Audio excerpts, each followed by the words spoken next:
There is a city that no longer exists the way it once did. A city that sat at the edge of the known world and somehow became the center of it.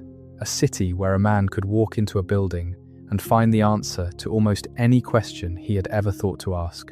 Where philosophers argued in the streets at noon and astronomers mapped the stars from rooftop terraces at midnight. Where the smell of the sea mixed with the smoke of 1,000 cooking fires and the sound of 12 languages rose and fell like a tide through every marketplace. A city that was, for a few extraordinary centuries, the closest thing to a capital of all human knowledge that the ancient world ever produced. That city was Alexandria, and tonight we are going to live there. Not visit, not observe from a distance. We are going to wake up inside it, walk its streets, eat its food, breathe its air, and feel the particular, irreplaceable texture of what it was like to be alive in a place that the rest of the ancient world looked at the way we might look at a distant star, with wonder, with longing, and with the deep, quiet sense that something extraordinary was happening there that would never quite happen again. Before we begin, I want to take a moment to thank everyone who has been spending their nights with these stories. Whether you found this channel a week ago, or whether you have been here since the beginning, it means more than I can easily say. These are long journeys, and the fact that you choose to take them here, in the quiet hours, when the rest of the world has gone still, tells me something about the kind of person you are. You are someone who still finds the past worth visiting. Someone who understands that the things that happened long before us are not gone. They are just waiting to be remembered. So, settle in, pull the blanket a little closer, let the noise of wherever you are begin to soften and recede. If you are watching this to fall asleep, that is exactly why I make these videos. Maybe subscribe and let me know where you are right now and what time is it. We begin before the city itself begins. We begin with a shore. It is the late 4th century before the Common Era, and the coastline of northern Egypt is a long, flat, unremarkable stretch of sand and salt marsh. The Nile has been depositing its silt into the Mediterranean here for thousands of years, building a low delta that spreads like an open hand into the sea. Behind the shore, the land is rich and green in the places the river reaches, and dry and pale almost everywhere else. The sky is enormous here. The horizon is a thin, hard line between the blue of the water and the blue of the air. And in the morning, the light comes off both of them at once and makes everything look like it is made of silver. There is a small settlement on this coast called Rakotis. It is not a significant place. It has a few hundred inhabitants, mostly Egyptian fishermen and the families of Egyptian fishermen, and it has sat on this particular stretch of shore for longer than anyone alive can remember. The people of Rakotis know the rhythms of this coast, the way they know their own names. They know where the fish run in the spring and where they disappear in summer. They know which parts of the shallow water hide rocks and which parts are safe for a flat-bottomed boat. They know the smell of the air before a storm comes in off the sea, and they know how to read the color of the water in the morning to understand what the day will bring. They are not expecting what comes next. In 331 before the Common Era, a young man arrives on this coast. He is 24 years old, which is remarkable, because he has already conquered most of the known world. His name is Alexander. He has come from Macedonia, which is a kingdom in the north of Greece, and he has spent the last several years in almost constant motion, moving eastward with an army that follows him with a devotion that borders on religious. He has taken Egypt from the Persians without a battle, because the Egyptians had no particular love for Persian rule and offered Alexander very little resistance. The priests of the great temple at Memphis have already declared him a pharaoh, a son of the god Amun, and Alexander has accepted this with the particular ease of a man who has never found it difficult to believe remarkable things about himself. He walks the coast near Rakotis, and he sees something that no one else has seen here in quite the same way. He sees a city, not the city that exists, the city that could exist. The site has everything a great city needs. There is deep water close to shore, which means large ships can anchor without difficulty. There is a long ridge of land that runs parallel to the coast, which will protect the city from the worst desert winds. There is a lake immediately behind the coastal strip, Lake Mareotis, which connects to the Nile and therefore to the entire inland trade network of Egypt. And there is a small island just offshore called Pharos, which creates a natural double harbour on either side of it, meaning the city could have two ports at once. Alexander walks the length of the future streets himself, according to the stories that have come down to us. He scatters flour on the ground to mark where the roads will run, and when birds come down and eat the flour, his advisors nervously suggest this might be a bad omen. Alexander decides it is a good omen. The city will be so rich with food, he says, that it will feed people from every country in the world. He assigns his chief architect, a man named Dinocrates of Rhodes, to design the city. He gives some general instructions. He says he wants a grid pattern, which was the fashionable Greek approach to city planning at the time. He says he wants it to be large. He says he wants it to face the sea. And then he leaves, because there are more kingdoms to conquer to the east. And he is 24 years old and has no patience for watching builders lay foundations. He will never come back. He will die in Babylon 7 years later, at the age of 32, with a fever that strikes him down faster than any army ever managed to. By the time Alexandria becomes the city he imagined, he will have been dead for decades. His body will be brought back here and buried at the center of the city he never lived to see, in a tomb that will become one of the most visited places in the ancient world. But in the years after his death, the city will grow. It will grow slowly at first, and then with increasing speed, as one of his generals, a man named Ptolemy, takes control of Egypt and decides that this new city on the coast will be his capital. Ptolemy is clever in ways that Alexander was not. Alexander conquered the world. Ptolemy understood how to keep part of it. He looks at the unfinished city on the coast of Egypt, and he sees not just a port or a palace, but a project, an experiment, a city that could be, if someone put enough thought and enough money into it, something genuinely new. He begins to build. Close your eyes for a moment, or keep them open if you prefer. Either way, let the world you are in begin to dissolve a little around the edges. Let the light change. Let the sounds shift. We are moving. We are moving backward through time, through the long centuries that separate us from the world we are going to visit.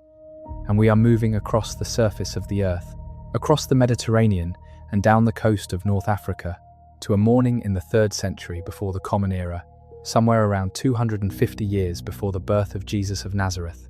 The sun is rising over the Mediterranean. It is summer. The air is warm already, and it is not yet fully light. You are standing on a rooftop in the city of Alexandria. The city spreads out below you in every direction. To the north, the sea is turning from black to deep blue to the brilliant, almost painful blue that the Mediterranean shows when the sun catches it in the morning. You can see the island of Pharos from here, connected to the mainland by a long man-made causeway called the Heptastadion, which means it is 7 stadia long, which is roughly 1.25 kilometers. Though you would not have used those measurements, you would have known the distance, the way you know the walk to the market. You would have known it in your legs. On the island, the lighthouse is there. It is called the Pharos, named for the island it stands on, and it is one of the things people say about Alexandria when they are describing it to someone who has never been. They say there is a lighthouse there unlike anything you have seen. They are not wrong. The structure rises from the island in stages. The base is square and solid and enormous, more like a building than a tower. The middle section is octagonal, and the upper section is cylindrical, and at the very top there is a fire that burns continuously, day and night, fed by oil that workers carry up in an endless relay. The fire is reflected in a system of polished metal mirrors, and the light can be seen, according to those who have attempted to measure such things, from somewhere between 30 and 50 kilometers out at sea. Ships coming in from the west, from Carthage and from Rome, and from the ports of Spain, pick up the light of the Pharos, days before they see the shore. It is the first thing they see of Egypt. It is meant to be. You stand on the rooftop, and you feel the morning air moving off the sea. It is the wind that the Greeks called the Etesian wind, which blows reliably from the north in the summer months. And it is one of the reasons Alexandria is livable, in a way that most of the Egyptian interior is not during the hottest months.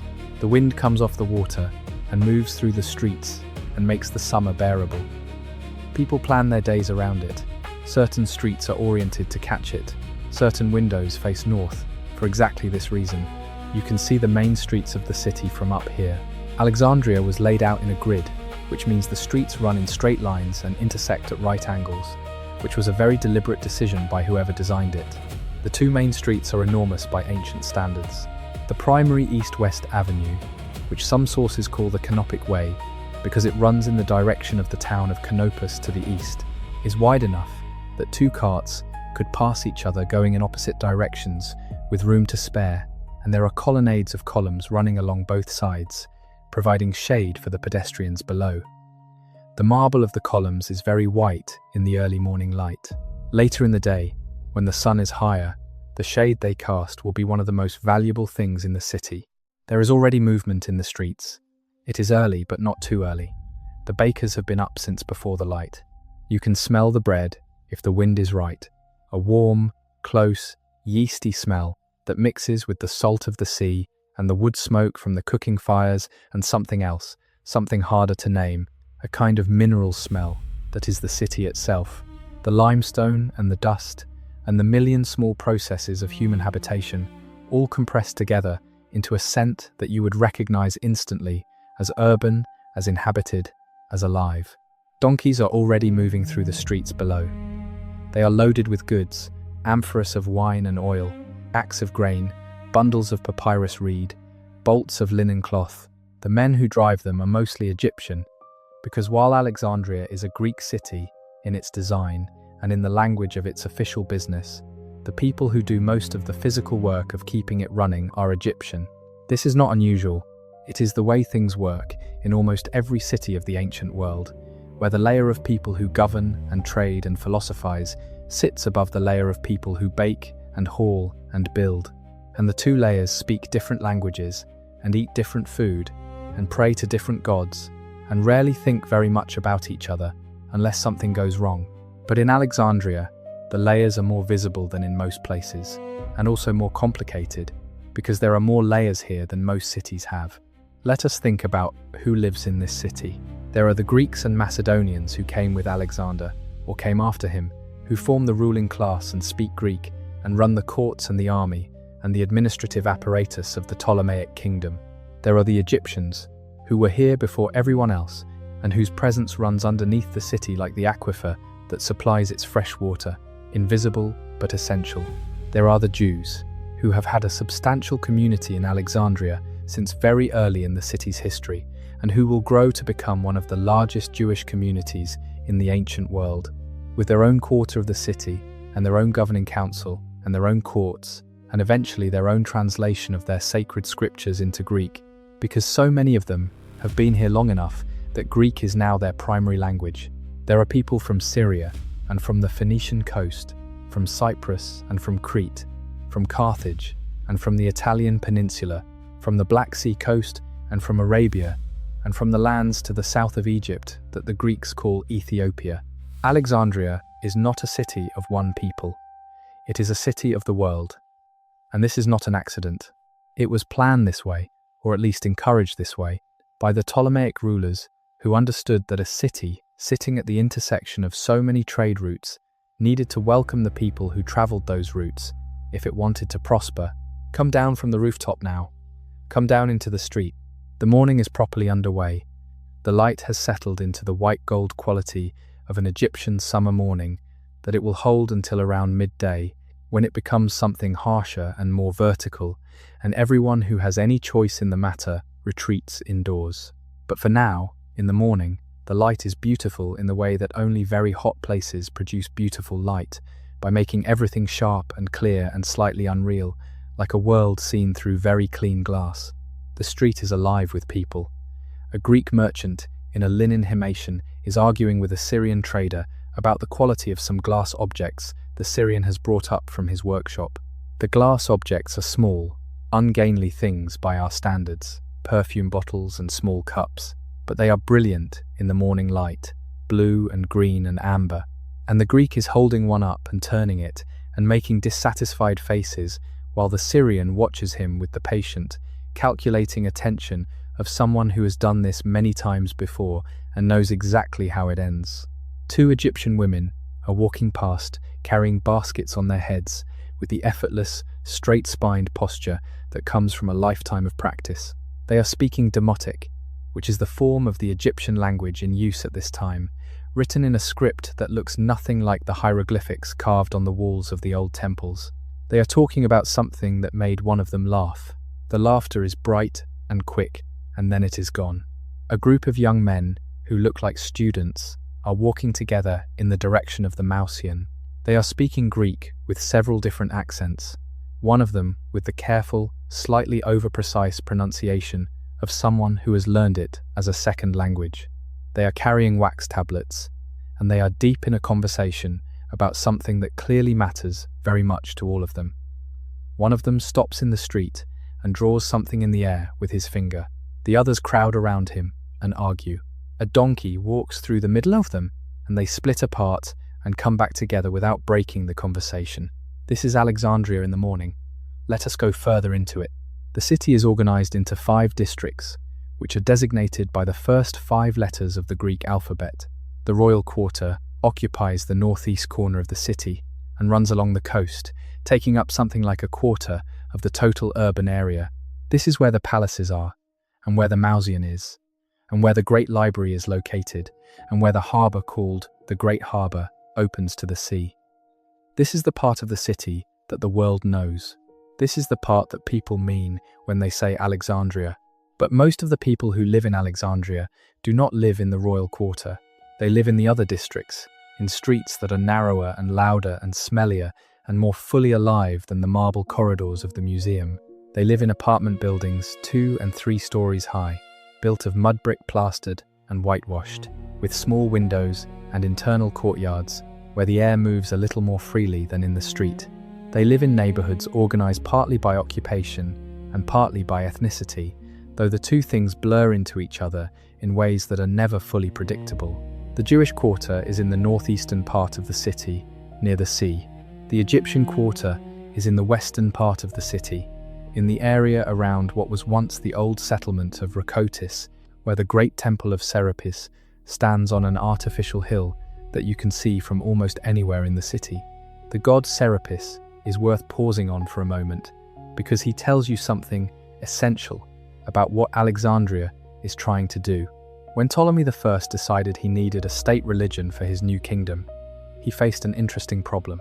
He was a Greek ruling over Egyptians, which meant he needed a god that both populations could accept. He could not simply import a Greek god, because the Egyptians had their own very specific and ancient relationship with their own very specific and ancient gods, and were not going to abandon them for something from the north. He could not simply declare himself a devotee of the Egyptian Osiris, because that would have seemed to the Greek population a little too Egyptian. So he did what great rulers sometimes do when they face an impossible choice. He invented a third option. Serapis is a composite deity. He combines attributes of the Egyptian gods, Osiris and Apis, who are both associated with death and with the fertility of the Nile Valley, with attributes of the Greek gods, Zeus and Dionysus and Asclepius. He is depicted in a Greek style, as a bearded man with curly hair, but he wears an Egyptian crown called the modius, which is a cylindrical vessel that represents abundance. He is simultaneously a god of the underworld, and a god of healing, and a god of plenty, and he is deliberately designed to be acceptable to both major populations of Egypt. It works better than it probably deserved to. By the time Alexandria reaches its peak in the 3rd century before the Common Era, the worship of Serapis has spread far beyond Egypt and is one of the most popular cults in the Hellenistic world. His great temple in Alexandria, the Serapeum, is one of the most impressive religious buildings in the Mediterranean, built on its artificial hill with a broad ramp of steps leading up to it, and surrounded by a complex of smaller buildings and sacred pools and gardens. People come to the Serapeum from all over the city to pray and to sleep in the sacred precinct in hopes of receiving healing dreams, which is a practice that has roots in both Greek and Egyptian religious tradition. The god, in this respect, as in several others, manages to be both things at once. This is Alexandria's great gift and Alexandria's great experiment, the ability to hold multiple things at once, multiple languages, multiple gods, multiple ways of understanding the world, not always without tension, not always without violence, but with a degree of pluralism that most cities of the ancient world never achieved or even aspired to. Let us walk toward the harbour. The great harbour of Alexandria is one of the busiest ports in the ancient world, and on a morning like this one, in the high summer, when the winds are favourable for sailing, it is extraordinary to stand on the waterfront and look at what is anchored there. The harbour curves in a great arc, protected on the east by a headland, and on the west by the Heptastadion causeway that connects the island of Pharos to the mainland. Within this protected curve, the ships are packed so close together that in some places you could step from deck to deck without touching water. There are grain ships from Egypt's interior loaded with the wheat that feeds Rome and Athens and a dozen other cities that cannot grow enough of their own food. There are merchant vessels from the Phoenician coast carrying cedar wood and purple dye, which is made from sea snails and is so expensive that it becomes the colour of royalty, because only royalty can afford it. There are ships from Cyprus with copper, which gives the island its name, and ships from the Aegean Islands with wine, and small, fast trading vessels from the Libyan coast with skins and ivory. The harbour smells strongly. It smells of fish and brine and tar, and the particular sweet-sour smell of large quantities of wood that have been a long time in salt water. It smells of rope and of animal dung, because some of the ships carry livestock. It smells of the human bodies of sailors who have been at sea for weeks. It is not a delicate smell, but it is also not merely unpleasant. It is the smell of trade, of connection, of the entire ancient world flowing through this one point. Once you have associated it with those things, it becomes almost intoxicating. The docks are controlled by officials of the Ptolemaic royal administration, who collect customs duties on everything that comes in or goes out. This is one of the reasons the Ptolemies are extraordinarily wealthy. Almost all the trade between the Eastern Mediterranean and the Western Mediterranean, and almost all the trade between the Mediterranean world and the land routes that lead to Arabia and India and the Far East, passes through Alexandria at some point. The Ptolemies tax a percentage of all of it. By the time the dynasty reaches its peak, in the reign of Ptolemy III, in the middle of the 3rd century before the Common Era, the royal treasury is receiving revenues that are almost incomprehensible by the standards of the ancient world. This wealth is what makes the other things possible. It makes the library possible. It makes the Mausoleum possible. It makes the city itself possible, in the sense that a city of this size and ambition requires enormous ongoing investment just to exist. The aqueducts that bring fresh water from the Nile, the cisterns that store it, the streets and their colonnades, the public baths, the temples and the gymnasia and the theatres, all of it requires money, and all of it requires the ongoing attention and will of rulers who are committed to maintaining it. The Ptolemies, in their best centuries, are those rulers. But we have been standing in the harbour long enough. Let us go somewhere else. Let us go to the library.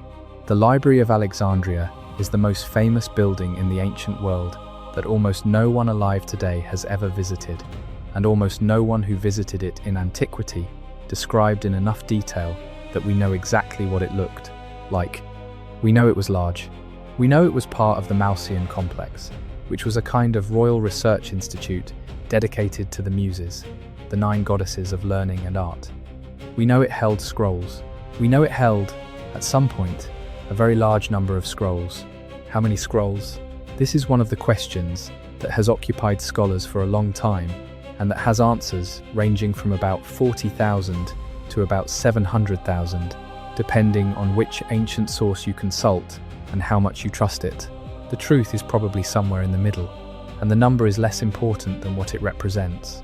The library was an attempt to collect not just some books, not just important books, not just Greek books, but all books. Every text that existed, in every language, on every subject. The dream of total knowledge, made physical and given an address. The man most responsible for turning this dream into a reality was a Ptolemaic official named Demetrius of Phaleron, who had been a politician in Athens before he backed the wrong side in a succession dispute and ended up in exile in Egypt. He brought with him a very clear idea of what a library could be, influenced by the library of Aristotle, who had been Alexander's teacher and who had spent decades accumulating one of the greatest private book collections in the Greek world. Ptolemy I hired Demetrius to advise on cultural matters, and Demetrius proposed an institution unlike anything that had existed before. Not just a collection, but a living center of scholarship, a place where the greatest minds of the age could come together, work together, argue together, and produce knowledge. The Ptolemies agreed and began funding it with the particular enthusiasm of rulers who understood that prestige, in the ancient world, was attached not just to military power, but to cultural achievement. Aristotle's library had been great. The Library of Alexandria would be greater. Aristotle had tutored one king. The Mausoleum would serve the whole world. Approach the Mausoleum now. It is located in the royal quarter, near the sea, within the complex of royal buildings that occupies the northeastern part of the city. The buildings in this area are white limestone and marble, well maintained, with gardens between them. There are columns and porticos everywhere, and the shade they cast is deep and cool even at midday. There are pools of water, some of them for ornament, and some of them, presumably, for practical use, in a city where clean water is always a managed resource. The Mausoleum itself has several parts. There is the great hall where the scholars eat together, which is a common feature of Greek educational institutions going back to the academic communities of Athens. There is a covered walkway, a peripatos, where people walk while they talk, which is also a very Greek habit. There are lecture rooms and study rooms, and perhaps gardens where the scholars work outdoors in the morning before the heat drives everyone inside. And somewhere within this complex, or perhaps in an adjacent building, perhaps in more than one building, are the stacks of scrolls. The scrolls are stored in alphabetical order by author, which seems obvious to us now, but was a genuine organizational innovation at the time. There are catalogues, or Ptolemaics, which are lists of authors and their works with some critical notes attached. The man who compiled the most famous of these catalogues was a scholar named Callimachus, who worked in the library in the 3rd century before the Common Era, and spent a significant portion of his career producing what amounted to the first bibliography in history. His Ptolemaics ran to 120 books, which tells you how many scrolls there were to catalogue, and also something about how seriously the library took the work of knowing what it contained. Step inside. The smell is distinctive. Papyrus has a smell when it is dry, and a different smell when it is damp, and old papyrus has yet another smell, a dry, slightly dusty, faintly sweet smell that is unlike anything else. There are tens of thousands of scrolls in here, and they fill the room with that smell. The scrolls are stored in pigeonholes in the walls, or in wooden chests, or on shelves. Each one is labelled with a small tag called a syllabus attached to the outside of the roll, bearing the author's name and the title of the work, and perhaps the first line of the text, so you can identify what you are looking at without unrolling it. The scholars who work here have access to texts that exist nowhere else in the world. Works of Homer in editions carefully compared and corrected by men who have spent their entire careers reading nothing else. Tragedies by Aeschylus and Sophocles and Euripides in versions more complete than any that have come down to us, because many of these works will be lost in the centuries that follow this moment, and we will receive only fragments and summaries where the scholars of Alexandria had full texts, scientific treatises by men we have never heard of, whose work was preserved here for a few centuries, and then lost when the papyrus finally disintegrated. Medical texts, mathematical texts, philosophical texts, poetry in a dozen languages, translated into Greek by scholars whose job was exactly that. There are stories about how the library acquired its texts that are too good not to tell, even if their literal truth is uncertain. It is said that Ptolemy III, who ruled in the middle of the 3rd century before the Common Era and was by all accounts the most enthusiastic bibliophile of the Ptolemaic dynasty, sent word to every city in the world that would lend him scrolls for copying. He offered security deposits in the form of silver talents, which were worth a great deal of money as guarantee that the originals would be returned. The originals were often not returned. The library kept them and sent back the copies, forfeiting the deposit. The librarians apparently considered this a fair trade. It is also said that ships arriving in the harbour of Alexandria were searched not just for taxable goods, but for books. Any scroll found on a ship was taken to the library to be copied, and either the original or the copy was returned to the owner. The library thus functioned, in a sense, as a mandatory lending institution for the entire Mediterranean trade network. Are these stories literally true? Possibly not entirely, but they tell you something true about the ambition of the enterprise, which is that it was meant to be complete, and that the rulers who funded it were willing to take some liberties with the norms of property relations in order to make it so. The chief librarian of the Library of Alexandria is a position of enormous prestige. It is appointed by the king, and the kings appoint remarkable people to it. The list of men who held this position is a list of some of the most significant scholars in the ancient world. Zenodotus of Ephesus, who was the first librarian and who produced critical editions of Homer that shaped how the Iliad and the Odyssey were read for centuries afterward. Apollonius of Rhodes, who wrote the Argonautica, the epic poem about Jason and the Golden Fleece that is one of the most important literary works of the Hellenistic period. Eratosthenes of Cyrene. Let us stop at Eratosthenes for a moment, because he is one of the most remarkable people to have worked in this building, and his story says something important about what kind of work happened here. Eratosthenes was born in Cyrene, which is in what is now Libya, and came to Alexandria to work in the library in the middle of the 3rd century before the Common Era. He was a polymath in the full ancient sense of that word, meaning he worked seriously and productively in mathematics, geography, astronomy, history, literary criticism, and philosophy, and he produced significant work in all of them. He was the first person to calculate the circumference of the Earth with reasonable accuracy, and he did it using nothing but geometry, observation, and a piece of information he had gotten from travelers. The piece of information was this. In the city of Syene, which is in southern Egypt at what is now Aswan, at noon on the summer solstice, the sun is directly overhead. This can be verified because at that moment, a vertical stick casts no shadow and sunlight shines directly to the bottom of a deep well without hitting the sides. Eratosthenes knew that in Alexandria, which is almost directly north of Syene, a vertical stick at noon on the summer solstice does cast a shadow. He measured the angle of that shadow and found that it was about 1/50th of a full circle, or approximately 7 degrees. He then reasoned as follows.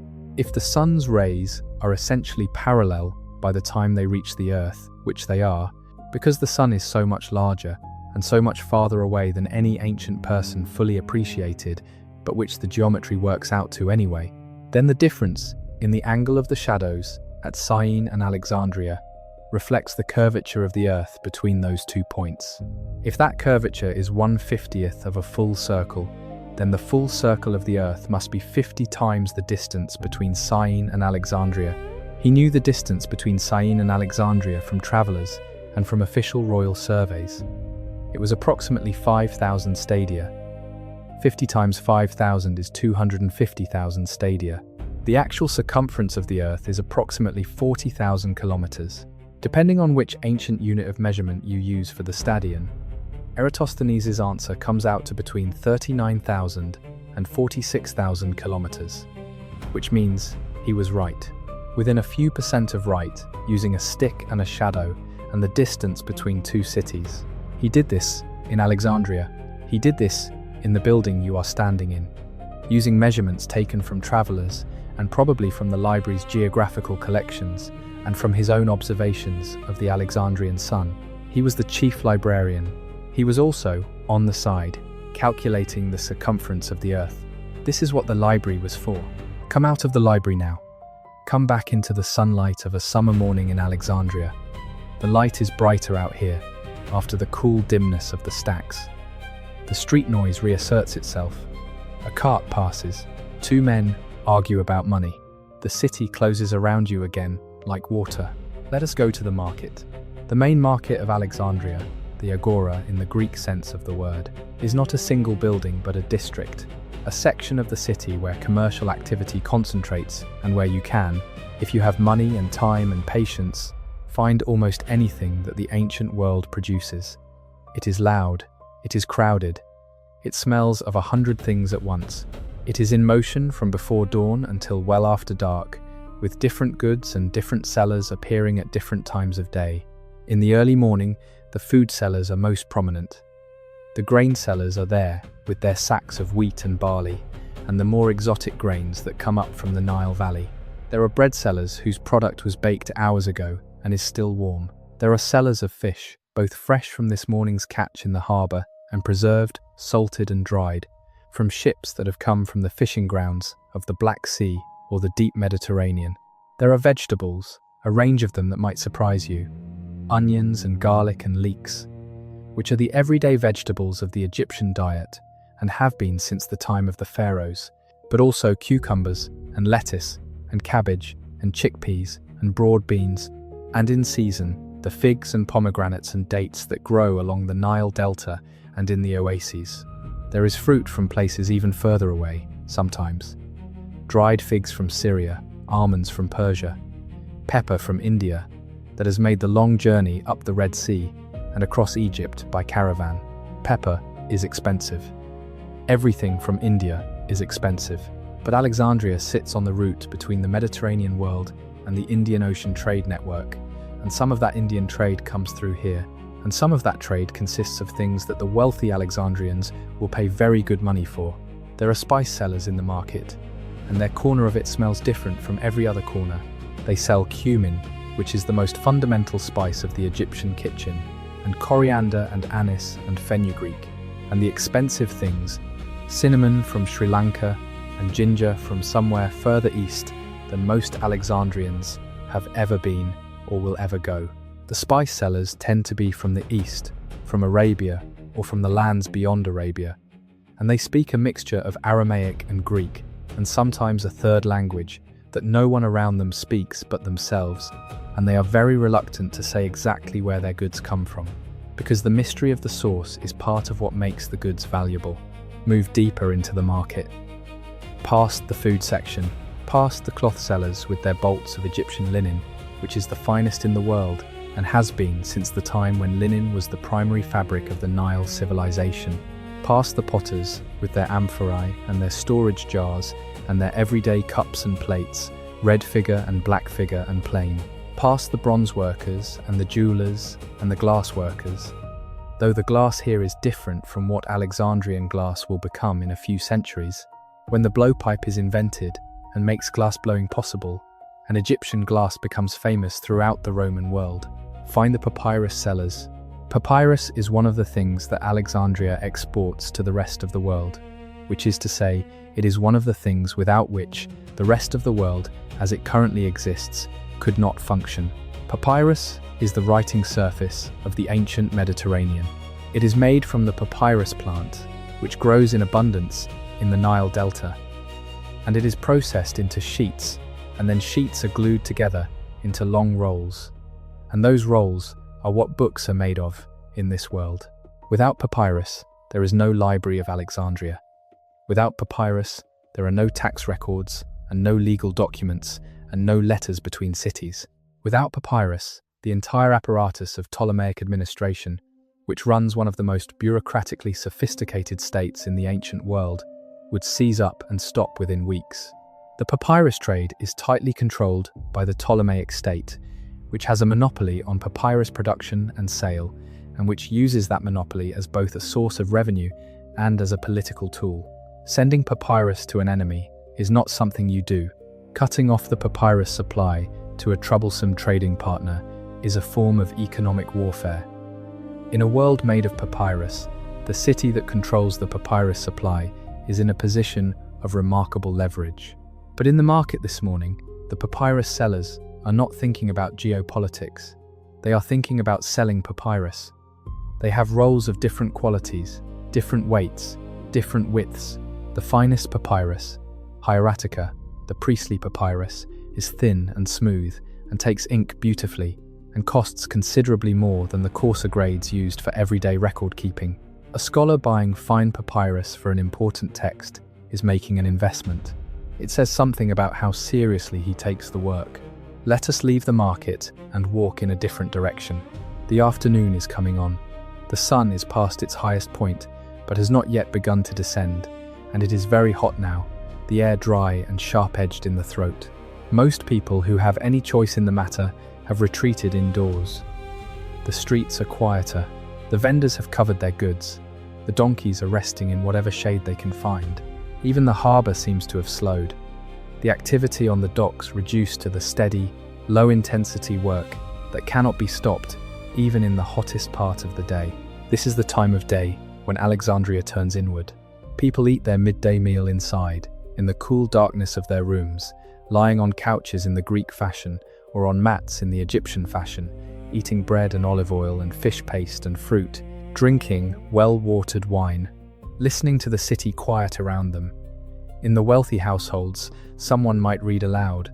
In the poorer ones, people sleep. Sleep in the afternoon is not the luxury it seems in our world. It is a reasonable response to a climate that makes midday outdoor activity actively dangerous. But let us go somewhere that stays busy even in the heat. Let us go to one of the public baths. Alexandria has public baths in the Greek and Egyptian traditions, and by the height of the city's prosperity, these are substantial establishments with changing rooms and pools of different temperatures and staff who oil your body and scrape you with a strigil, which is a curved metal implement used to remove oil and sweat from the skin, because soap is not a technology that exists in this world in the sense we would recognize it.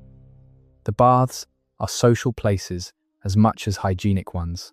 You come here to be clean, yes, but you also come here to talk, to hear the news of the city, to meet people, to do business in the informal way that business gets done in places where no one is in a hurry and no one has anywhere more important to be.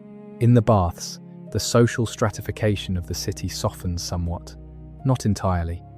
The wealthy bathers have slaves who attend them and oil them and carry their things. The poor bathers have no one attending them. But they are in the same building, in the same water, and there is a democracy to nakedness that does not exist in the street or the marketplace. The same body underneath, more or less. People talk in the baths. They talk about the price of grain, which is always a topic of anxious conversation in a city that imports most of its food from the interior of Egypt and is therefore one bad harvest away from serious distress. They talk about the king, usually in terms that are more reverent in public than in private. They talk about which philosopher had the better of an argument yesterday in the covered walkway of the Mausoleum. They talk about the chariot races that are coming up at the gymnasium. They talk about a ship from Cyprus that has arrived with news of a war somewhere to the north, though the details are unclear, and the news has been through several sets of hands and has probably changed in the telling. They talk about the library. Someone has heard that the librarians are working on a new edition of Euripides, going through all the manuscripts they have of the tragedies and trying to establish the original text, which is different in different manuscripts, because every copy introduces small errors, and over 3 or 4 centuries of copying those errors accumulate. Someone else has heard that the astronomer Aristarchus, who works at the Mausoleum, has put forward the idea that the Earth goes around the Sun, rather than the Sun going around the Earth. There is laughter at this. It is a clever idea, someone says, but it is clearly wrong. You can feel the Earth not moving. If it were moving, surely you would feel it. This is a conversation that will not be resolved for another 1800 years, and the man who finally resolves it will explicitly credit Aristarchus of Samos as having had the right idea first. Come out of the baths. The afternoon is advancing. The sun is beginning its descent toward the western desert. The light is changing, thickening slightly, taking on the golden quality that will deepen as evening comes. The streets are becoming active again. People are emerging from the afternoon's retreat. The vendors are uncovering their goods. The donkeys are moving again. Evening in Alexandria is a particular thing. The city does not go to sleep early. It is a Mediterranean city with a Mediterranean relationship to nighttime, which means that the cooler hours after sunset are when outdoor life becomes most pleasant and when people go out to eat and to talk and to be part of the city in the social way that the heat of the day makes impossible. The streets in the early evening are full. People walking, people sitting in doorways, people gathered around the braziers where food is cooked and sold to anyone who does not want to cook at home, which is a significant percentage of the urban population in any ancient city. There are taverns, called kapaleia in Greek, where you can get wine and food and company. The wine is mixed with water, always, because drinking undiluted wine is considered a mark of barbarians and serious drunks. And while both of those things certainly exist in Alexandria, they are not something a respectable person would want to be associated with publicly. In certain quarters of the city, especially near the harbour, the evening is livelier still and somewhat less respectable. The sailors are ashore. The travellers who arrive today on the ships from the east are finding their way around the city for the first time. There are flute players and dancing girls and gambling establishments and the kind of establishments that exist in every port city, in every era, and never require much explanation. Alexandria does not pretend this part of itself does not exist. It is too pragmatic for that. But let us leave the harbour quarter for tonight and go somewhere else. Let us go to where the philosophers are. In the evening, in the covered walkways near the Mausian, or in the gardens of the royal quarter, where the air comes off the sea and the stars are beginning to appear above the Mediterranean, the scholars gather. They have been working all day, reading and writing and copying and arguing in their various official and unofficial capacities, and in the evening they walk and they talk.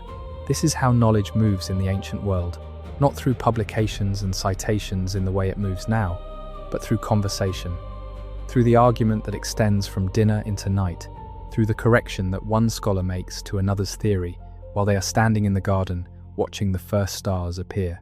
The conversations that happen in these spaces are extraordinary by any standard. In the 3rd century before the Common Era, in the Mausian and the library and the gardens around them, there are active scholars working on problems that will not be solved again, in many cases, for 1,000 years or more after Alexandria falls.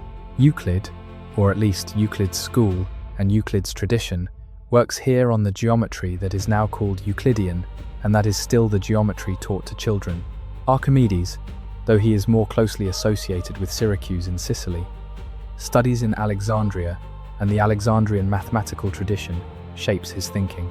Herophilus and Erasistratus, the two most important anatomists of the ancient world, work here in the early 3rd century before the Common Era, and conduct the first systematic dissection of human bodies in the history of medicine, and in doing so lay the foundations of anatomy as a discipline.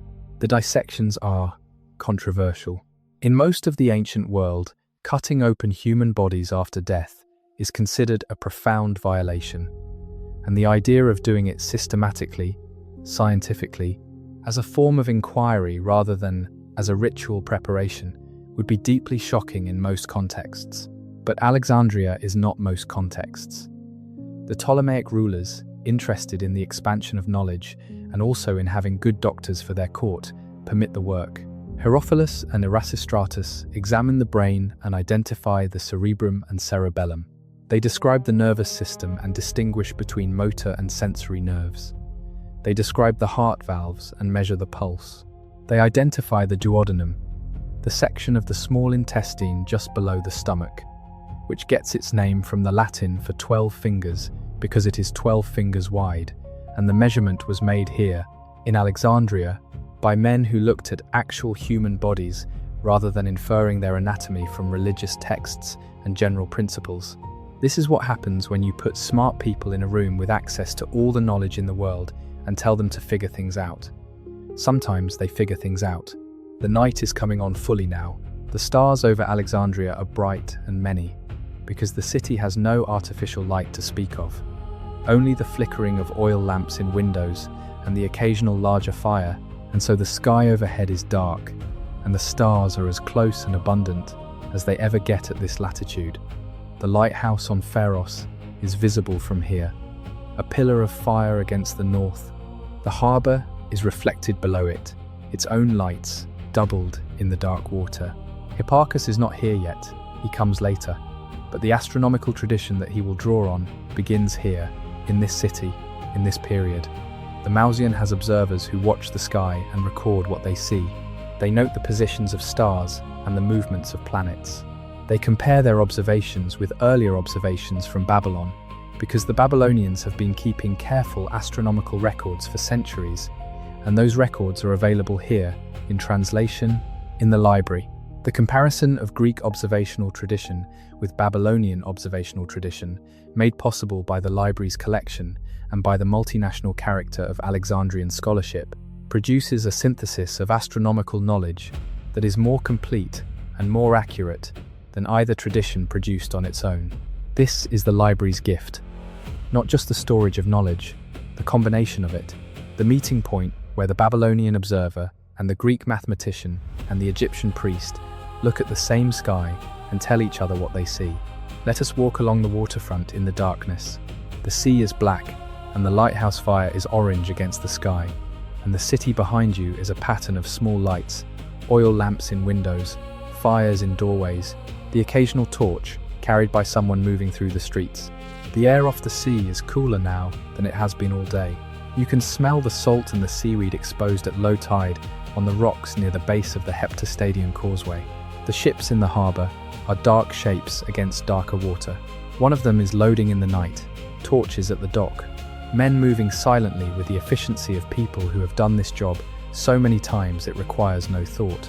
It is probably a grain ship, getting ready to leave with the morning tide and the morning wind, heading west toward Carthage or Rome or one of the Aegean islands. It carries in its hold the surplus of a harvest from the rich black soil of the Nile Valley, soil made rich by a river that has been flooding and receding and depositing its gift of silt for millions of years before anyone thought to plant wheat in it. The harvest will feed people who have never seen Egypt and will never see Egypt and do not think about Egypt except to note when the grain is late or when the price goes up. We should talk about the people who make this all possible, not the kings and the philosophers and the merchants, the other ones. Alexandria in its peak years has a population that is estimated at anywhere from 300,000 to 1 million people, depending on the source and the methodology and the particular era of the city's history under discussion. Even the lower end of that range would make it one of the largest cities in the ancient world, comparable only to Rome and to the great cities of the East. The vast majority of those people are not scholars. They are not merchants. They are not officials of the Ptolemaic administration. They are the people who grow the food that feeds the city. They are the farmers of the Nile Delta, Egyptian men and women working the fields in the way their families have worked them for 30 generations, measuring the rise and fall of the Nile flood, planting in the wet soil left when the flood recedes, harvesting before the next flood comes. They live in villages that look nothing like Alexandria. They speak Demotic Egyptian in some villages and Greek in others, and sometimes a mixture that is neither and both. They pay taxes to the Ptolemaic government in grain, and the grain is collected and stored in the royal granaries that dot the delta, and from there it is shipped to Alexandria, and from Alexandria it is shipped to the rest of the world. They are the dock workers of the great harbour, loading and unloading ships in the heat of the day and sometimes through the night. They are the construction workers who maintain the city's buildings and who built them in the first place, cutting limestone blocks in quarries to the south and floating them down the Nile and hauling them through the city streets on sledges.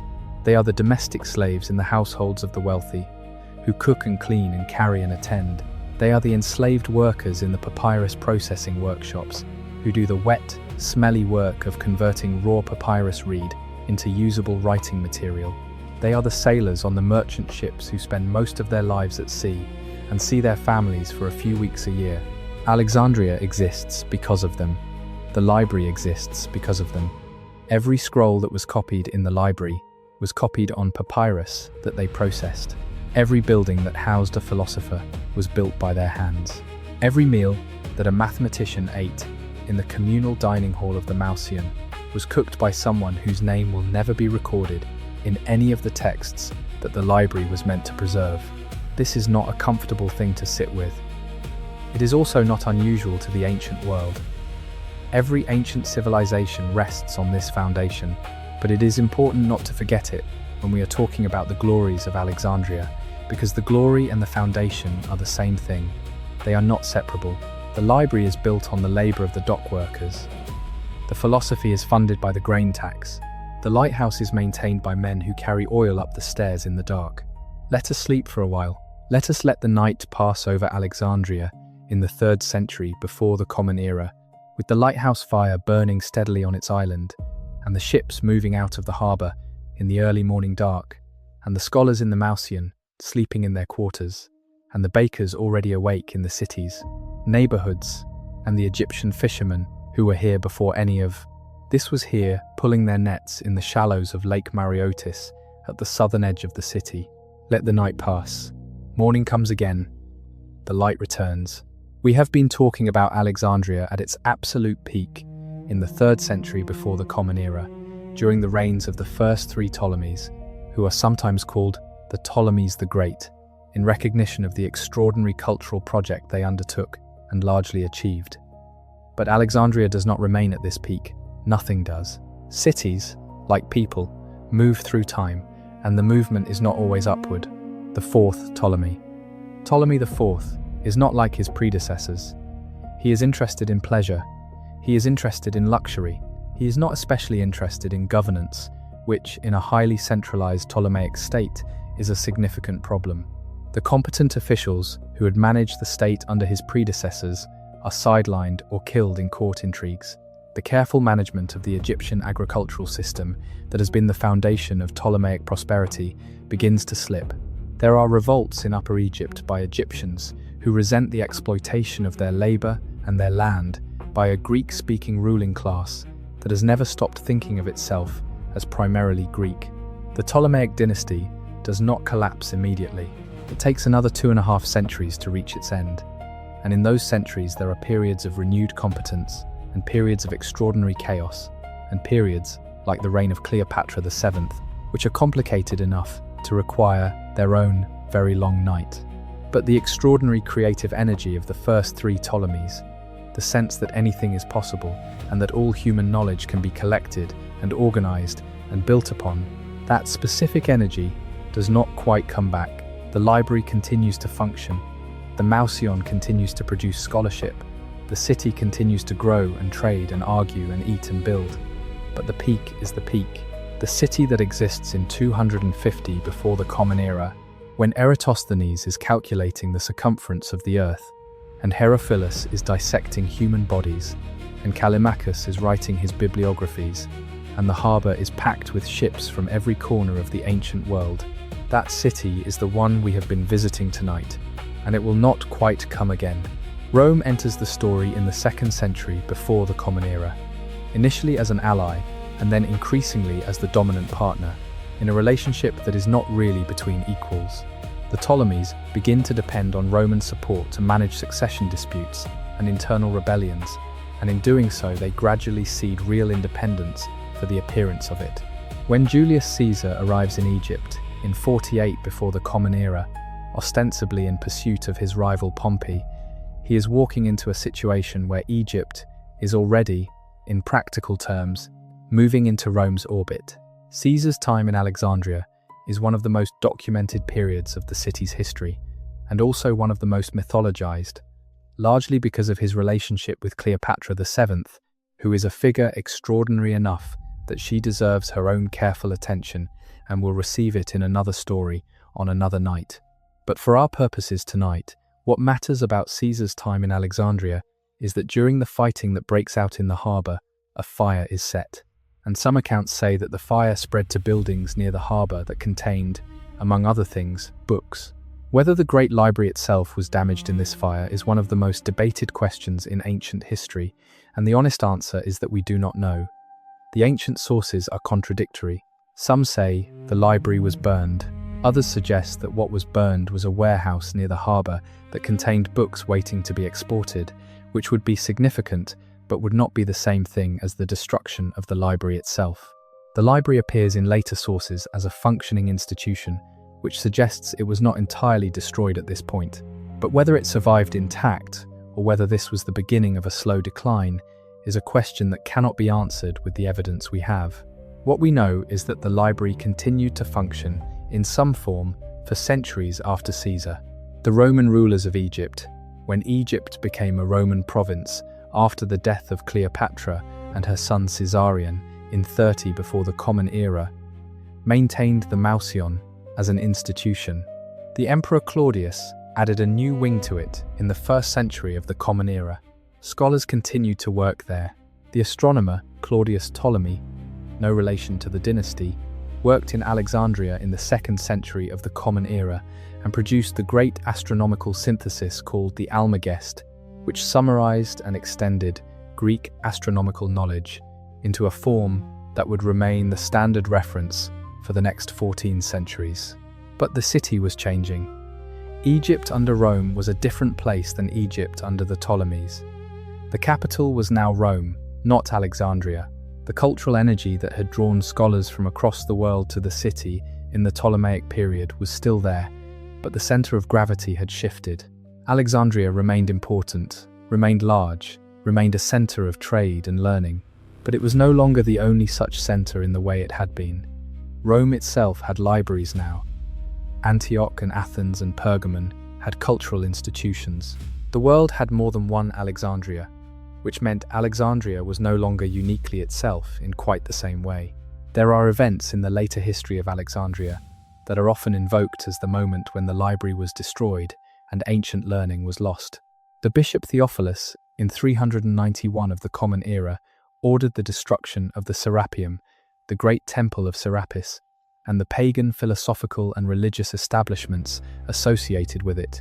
The pagan Hypatia, who was a Neoplatonic philosopher and mathematician and astronomer, and the head of the Platonic school in Alexandria, was murdered by a Christian mob in 415 of the Common Era, which is one of the most shocking events in the history of ancient scholarship, and has made her a symbol of the conflict between classical learning and Christian zeal.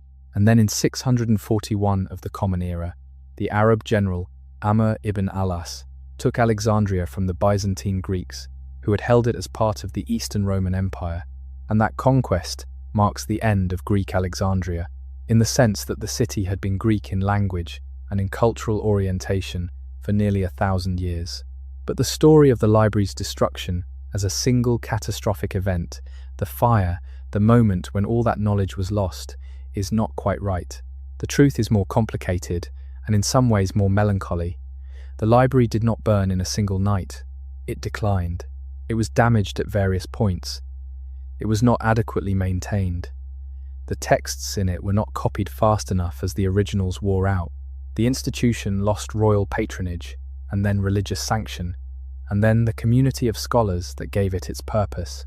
The knowledge it contained was lost not in a single catastrophe, but in a long, slow erosion, the way a shore erodes, grain by grain, year by year, storm by storm, until one day you look, and the cliff face you remember is gone. Some of what was lost is gone entirely. The plays that Callimachus listed in his catalogues, but that were not copied often enough to survive the centuries. The mathematical works that we know existed only from references in other texts. The anatomical observations of Herophilus and Erasistratus, which we can reconstruct partially from the medical tradition they influenced, but which we cannot read directly. The translations of Egyptian religious texts, and Babylonian astronomical records, and Persian historical accounts that existed in the library and that linked the Greek world to the older civilizations that preceded it. Some of what was lost was actually saved, copied by Arab scholars in the early medieval period, who translated Greek texts into Arabic and preserved them in a tradition that eventually transmitted them back to Europe in the medieval period. The works of Aristotle that we now read in English came to us through Arabic translations made in Baghdad in the 9th century from Greek texts that themselves descended from Alexandrian copies.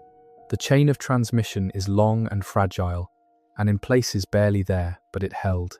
Some of what was in the library was never in danger, because it had already spread throughout the ancient world.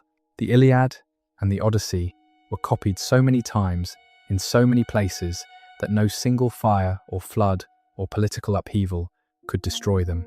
The tragedies of Sophocles, the dialogues of Plato, the works of Herodotus and Thucydides, these things had copies everywhere, and the copies made copies. What survived from antiquity survived because it was widely copied, and what was lost because it was not copied widely enough. The library's presence in Alexandria protected texts, in one sense, by concentrating them, but it also endangered them in another, by making that concentration the primary repository of survival. We are getting toward the end of the night, or perhaps we are getting toward the beginning of morning. Time does these things in these hours when the city is quiet and the sky has not yet decided whether it is late or early. Let us go back to Alexandria. Not the later, changing Alexandria, but the one we started in, the one at the peak. The morning we began with, when the lighthouse was burning, and the harbour was full of ships, and the scholars were walking in the gardens, and the bread sellers were setting up their stalls, and Eratosthenes was doing mathematics that would not need to be done again for 15 centuries. Let us walk through that city one more time before we let it go. Come through the eastern gate, the Sun Gate, which opens toward the road that leads to Canopus, and beyond Canopus to the rest of the world. The gate is a substantial structure, limestone, well-maintained, with guards who check the identity of travelers coming in and the goods of merchants. Beyond the gate is the road, the main east-west artery of the city that runs all the way to the Moon Gate on the western side, the road lined with its colonnades of columns and its shops and its people. The city opens before you. To your left, in the north, the sea is visible between buildings, patches of intense Mediterranean blue appearing and disappearing as you walk. To your right, in the south, the city extends toward Lake Mareotis, and the rooftops and the palm trees and the smoke of cooking fires create a landscape that is neither entirely Greek nor entirely Egyptian, but is specifically, irreducibly Alexandrian. It does not look like Athens. It does not look like Memphis or Thebes. It looks like itself. It looks like Alexandria. Walk the canopic way from east to west. On either side, the shops are opening. A perfume seller is arranging her bottles, tiny glass and alabaster containers for the expensive oils she imports from the east and blends in her workshop in the back. A bookseller is laying out his copies of popular texts, rolls of papyrus, with the author's name and title written on the outside in careful Greek letters. He has a copy of the Iliad, which everyone already owns, but which everyone always needs another copy of because the copies wear out. He has a copy of a comedy by Menander that is very popular right now. He has a copy of a treatise on agriculture that the farms outside the city are said to find useful.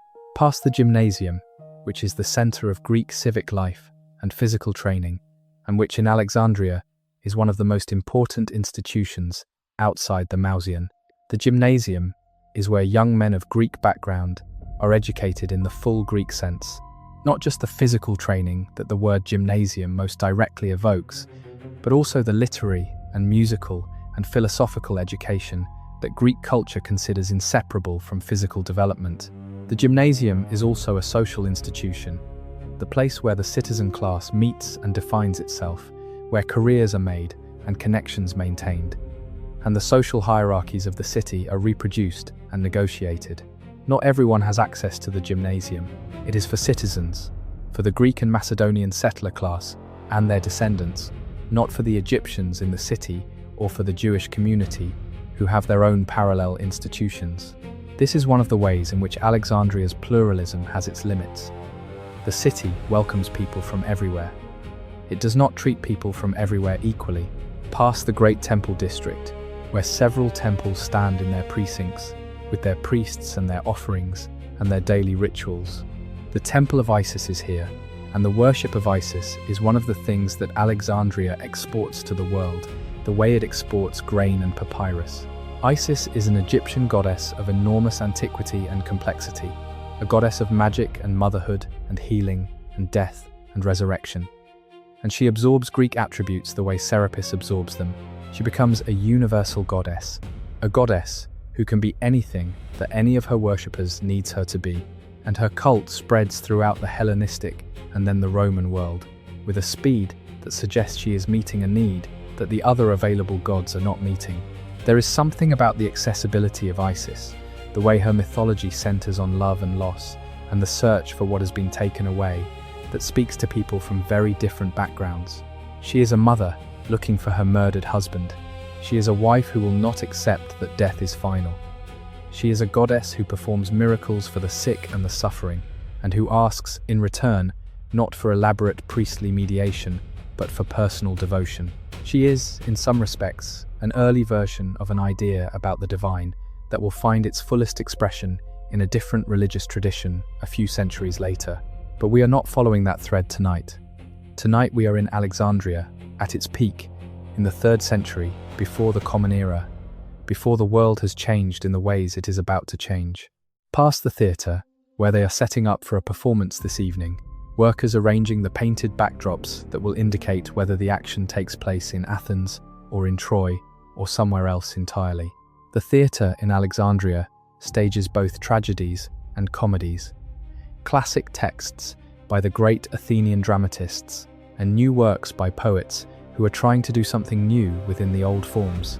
The Ptolemies have always supported the theatre. There is something about the theatre that a king finds useful. It is a place where the entire city can gather and have a shared experience, and shared experiences make citizens feel like citizens rather than just inhabitants.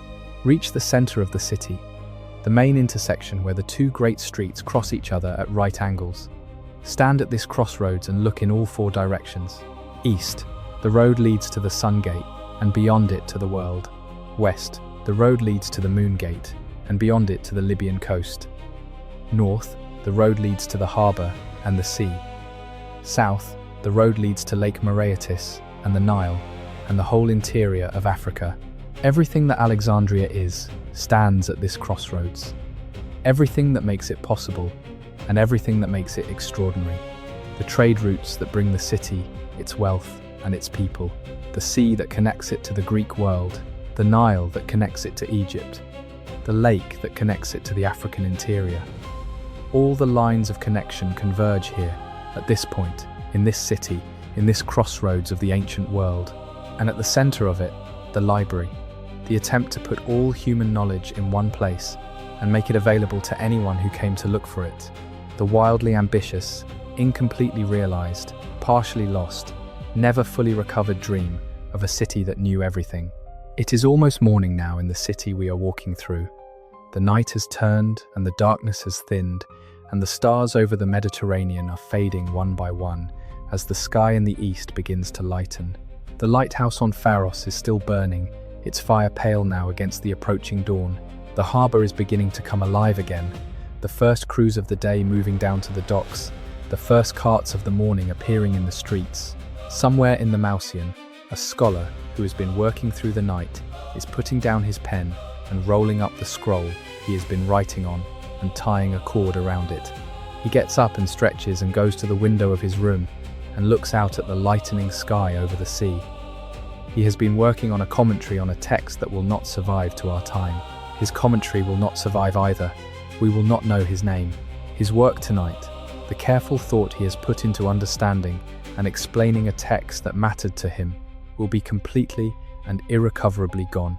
But the sky he is looking at is the same sky we are looking at now. The sea below it is the same sea. The light that is coming in the east, across the Mediterranean, is the same light that comes every morning and has come every morning for as long as there has been a morning to come. Alexandria is gone in the sense that it no longer exists. The city that is there now, Alexandria in Egypt, is a modern city of millions of people with its own history and its own life.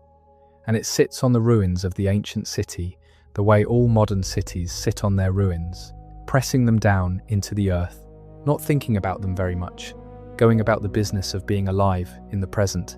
But Alexandria is not gone in the sense that none of it remains. The geometry that Euclid organized is still the geometry that children learn. The circumference of the Earth that Eratosthenes calculated is still the circumference that satellites orbit. The anatomical understanding that Herophilus and Erasistratus built from their careful observation of human bodies is the foundation of every medical textbook that has ever been written since. The texts that were copied in the library and sent out into the world and copied again and again and again are still being read in translations made from copies, made from the Alexandrian editions. The dream of the library, the idea that all human knowledge can be gathered and organized and made available, is not gone either. It is the internet, it is Google, it is the vision behind every archive and every public library and every attempt to make information accessible to people who need it. The Ptolemies funded it with grain taxes, we fund it with advertising revenue. The impulse is the same, the lighthouse is gone.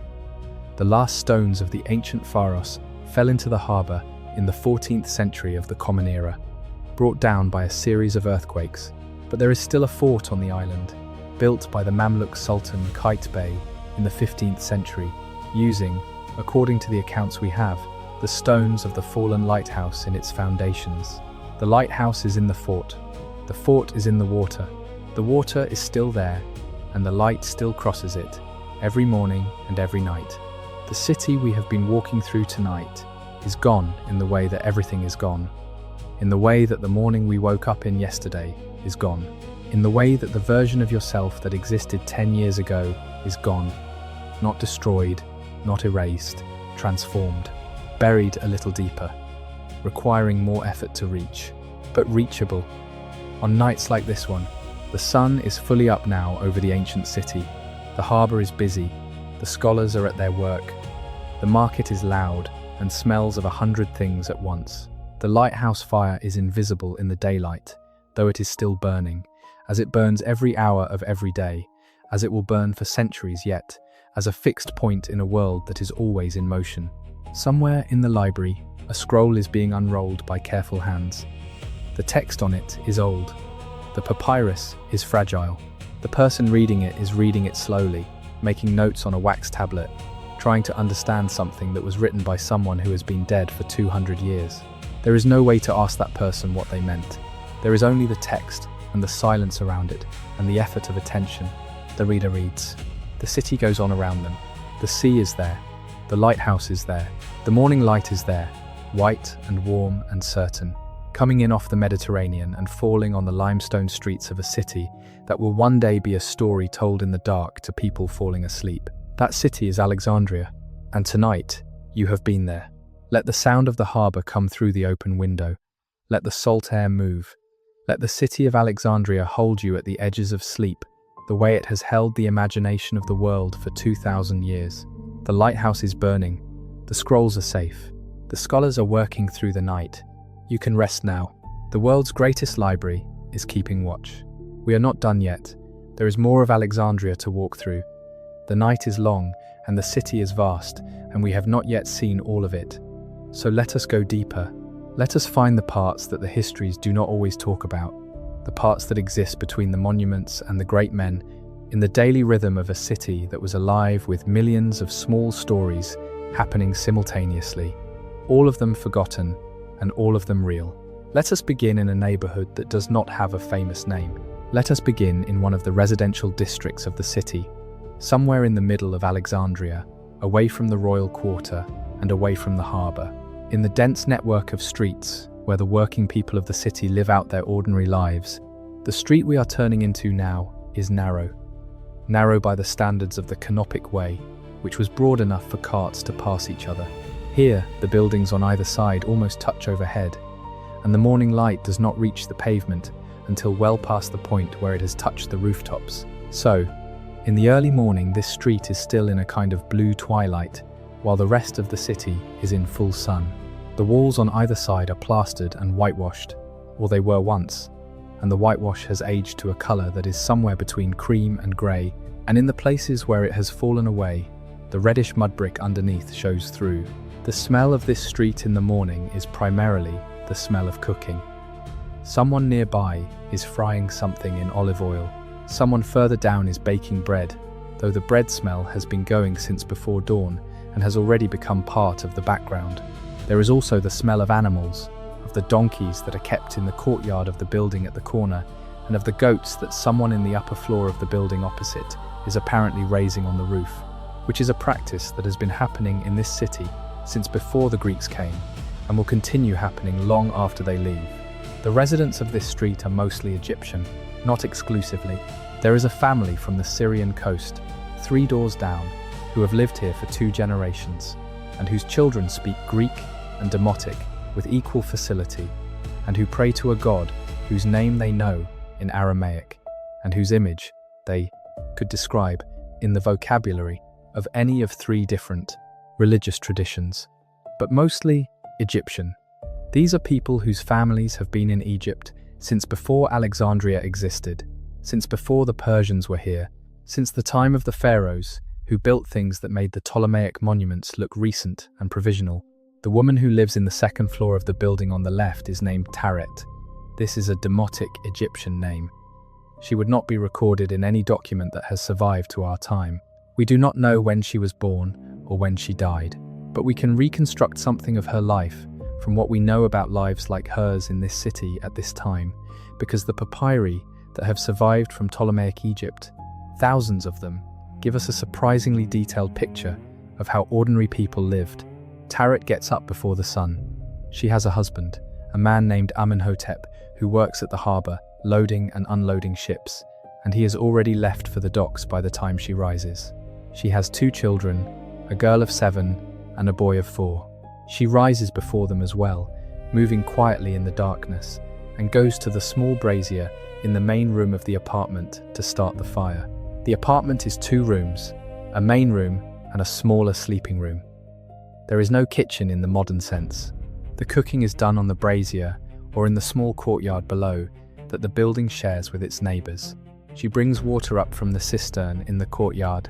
The cistern is part of a network of cisterns that underlies the entire city, cut into the bedrock, connected to each other by tunnels, filled by the annual Nile flood through a system of channels. The engineering required to build and maintain this system is considerable, but it is invisible to the people who use it, the way all good infrastructure is invisible. Water is simply there when you go to get it. It is only when it is not there, during the periods when the cisterns are low and the water must be rationed, that its absence makes its presence felt. She begins to make breakfast. In an Egyptian household at this time, breakfast is likely to be bread, already made, left from yesterday's baking. The bread is not the light, soft bread of wheat flour that we might imagine. It is a dense, dark bread made from a grain called emmer, which is an ancient wheat variety that has been growing in the Nile Valley for thousands of years, and it is made by a sourdough process that the Egyptians have been using since long before anyone called it sourdough. The leaven is kept alive from one batch to the next. The resulting bread is sour and dense and filling, and you eat it with beer, because in the Egyptian dietary tradition, beer is the primary beverage and has been since the time of the earliest dynasties. The beer is not the beer of our time. It is a thick, cloudy, sour drink made from fermented bread, nutritious and slightly intoxicating, and nothing at all like the clear, carbonated thing that shares its name in our world. But it does what a morning beverage needs to do. It provides energy. It is safe to drink in a city where the water, despite the cisterns, is not always entirely clean, and it is warm and slightly sour and comforting in the way that familiar morning things are comforting regardless of what they are. Tarot feeds the children when they wake. She deals with the specific negotiations that attend the feeding of a 7-year-old and a 4-year-old, which are, we can be quite sure, negotiations identical in character, if not in language, to the negotiations that every parent has conducted with every child of those ages, in every culture, in every era of human history. The 7-year-old wants to know why she cannot have the interesting thing that is not breakfast. The 4-year-old has opinions about the texture of the bread that he is willing to communicate at length. She settles them. She organizes the day. She takes the 7-year-old, a girl named Nethotep, to the house 3 streets over where a woman named Meritaten teaches the neighborhood children to read and write Demotic. There is a fee for this, which the family pays in grain, and it is not trivial. But Tarot and Amenhotep have decided that a daughter who can read is a daughter with more options than a daughter who cannot, and they are right about this, in ways that will play out over the next decade of Nethotep's life, when she begins helping her uncle manage his trading accounts. The existence of a woman running a neighborhood school is one of the things that distinguishes Egyptian society from many other ancient cultures. Egyptian women have legal rights that Greek women largely do not. They can own property. They can enter into contracts. They can appear in court on their own behalf. They can run businesses. This has been true in Egypt since before the Greeks arrived, and it remains true in Ptolemaic Egypt, though the Greek legal framework that operates alongside the Egyptian one has a more restricted view of what women can do. In the mixed legal environment of Alexandria, where both systems operate and where a person's legal standing often depends on which community they belong to, Egyptian women are in some respects freer than their Greek neighbours. Come back to the street. Come through the morning of this particular Alexandrian neighbourhood, which is not famous and will not be remembered, but which is real. The old man who sits in front of the building at the end of the street every morning, his back against the warm wall, his eyes half closed, watching the street the way old men who have seen everything watch streets. He is watching, but he is also remembering. And what he is remembering is not something he would describe as important. He is remembering his father's face, his father's voice, the smell of his childhood home, which was not in Alexandria, but in a village to the south, near a bend in the Nile where the current makes a particular sound in the morning, and where the ibis come to wade in the shallow water near the bank. He came to Alexandria as a young man for work, which is the reason most people come to cities, and he has been here for 50 years, and he knows this city better than he knows the village he came from, which exists in his memory now as a feeling rather than a place. But he still hears, sometimes, in the particular quality of silence that Alexandria achieves for a few minutes at the absolute end of the night before the city noise begins again, something that sounds like that bend in the Nile, something that sounds like home. He has lived through the reign of 3 different Ptolemies. He has seen the city change in ways that would have been impossible to predict from the street he is watching now. He has seen one king die and another take his place, and the city not notice very much. He has seen fires in the harbour quarter, and processions in the royal quarter, and a riot near the gymnasium that left blood on the limestone pavement and was over before midday. He has seen ships arrive with news of wars in places whose names he can only approximate in Demotic, and ships depart with grain for cities he will never see. He has never been to the library. He has never been inside the royal quarter except to work, once, on a construction crew repairing a wall. He does not know who Eratosthenes is. He does not know about the circumference of the earth. He knows the street. He knows the sound of the donkeys coming through in the morning. He knows which of his neighbours is trustworthy and which is not, which is a more immediately useful piece of knowledge than the circumference of the earth. And he arrived at it by the same basic method, careful observation carried out over a long period of time. He is Alexandria too. The old man on the wall is Alexandria, as much as the library is Alexandria. The city does not exist without him, and the millions of people like him who have come here from everywhere and stayed because the city is what it is, whatever it is. This extraordinary, mixed up, improbable place that keeps growing and arguing and trading and refusing to be just one thing. Let us move on through the morning. Let us go to a part of the city we have not seen yet. Let us go to the Jewish quarter. The Jewish community of Alexandria is one of the oldest in the diaspora. There have been Jews in Egypt since at least the time of the exile in Babylon, and possibly much earlier. When Alexander arrived in Egypt and established his new city, the Jews of Egypt were drawn to it the way all merchants and artisans were drawn to it, by the promise of trade and opportunity and the relative freedom of a new city without entrenched hierarchies.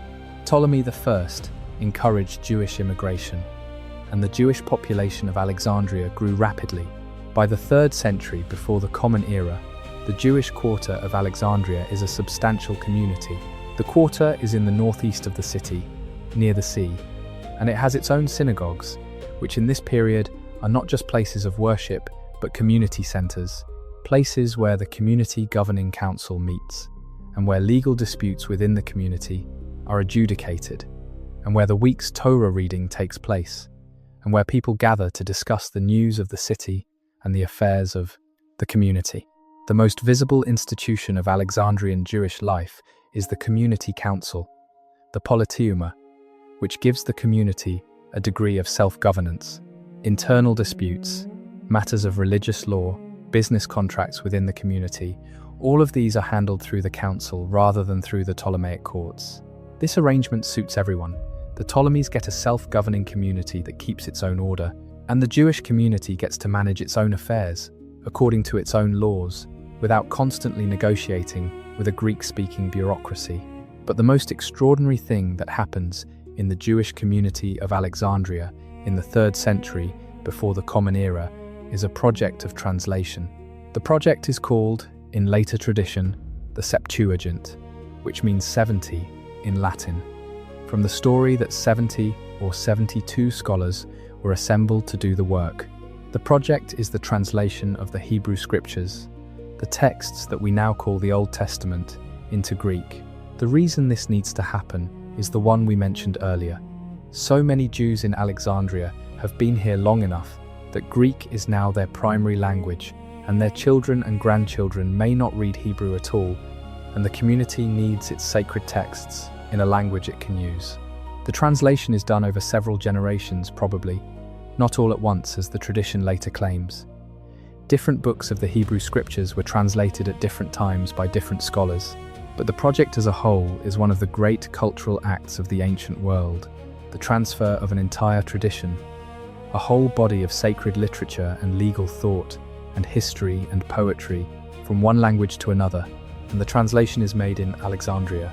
The scholars who do it are working with the Greek they know, which is Alexandrian Greek, Koine Greek, the common Greek of the Hellenistic world that is spoken on the docks and in the market and in the colonnades of the Mausoleum.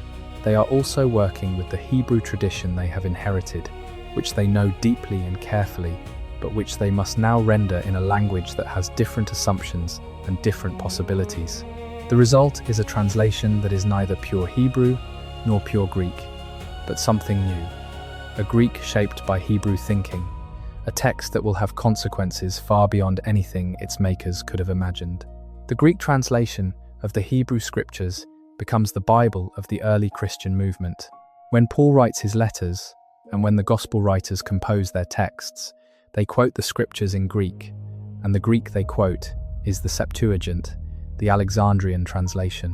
The theological vocabulary of early Christianity is shaped by the vocabulary choices that Alexandrian Jewish scholars made when they were trying to find Greek words for Hebrew concepts. When early Christian writers wrestle with questions about the nature of God and the meaning of creation and the relationship between the divine and the human, they are doing so in a framework shaped partly by Greek philosophy and partly by Hebrew tradition, and the specific form that Hebrew tradition takes in their world is the Alexandrian translation.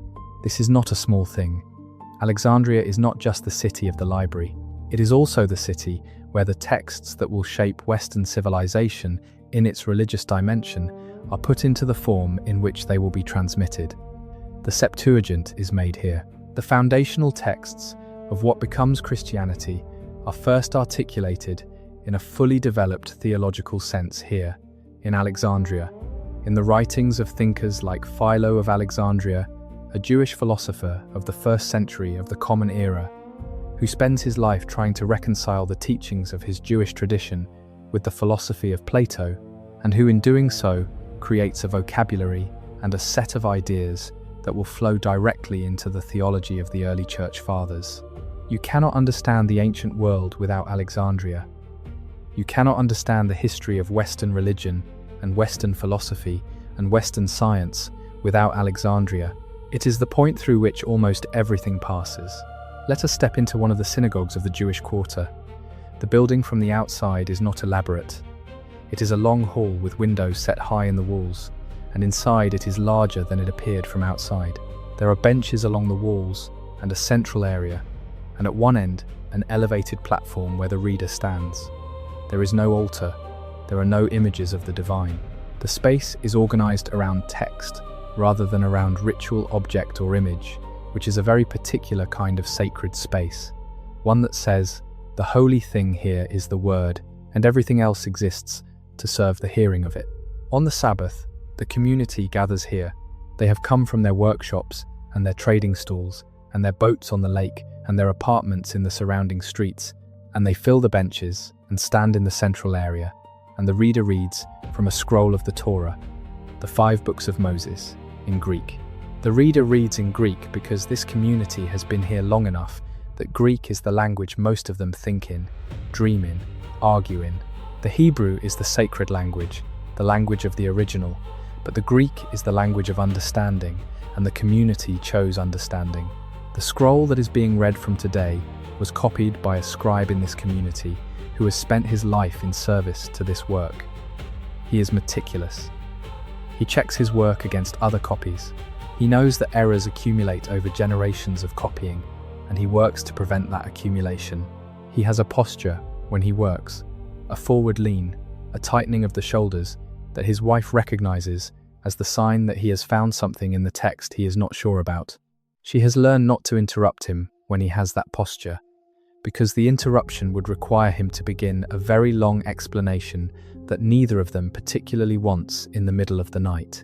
He is one of thousands of scribes in this city who do this kind of work, the meticulous, repetitive, essential work of preserving and transmitting texts.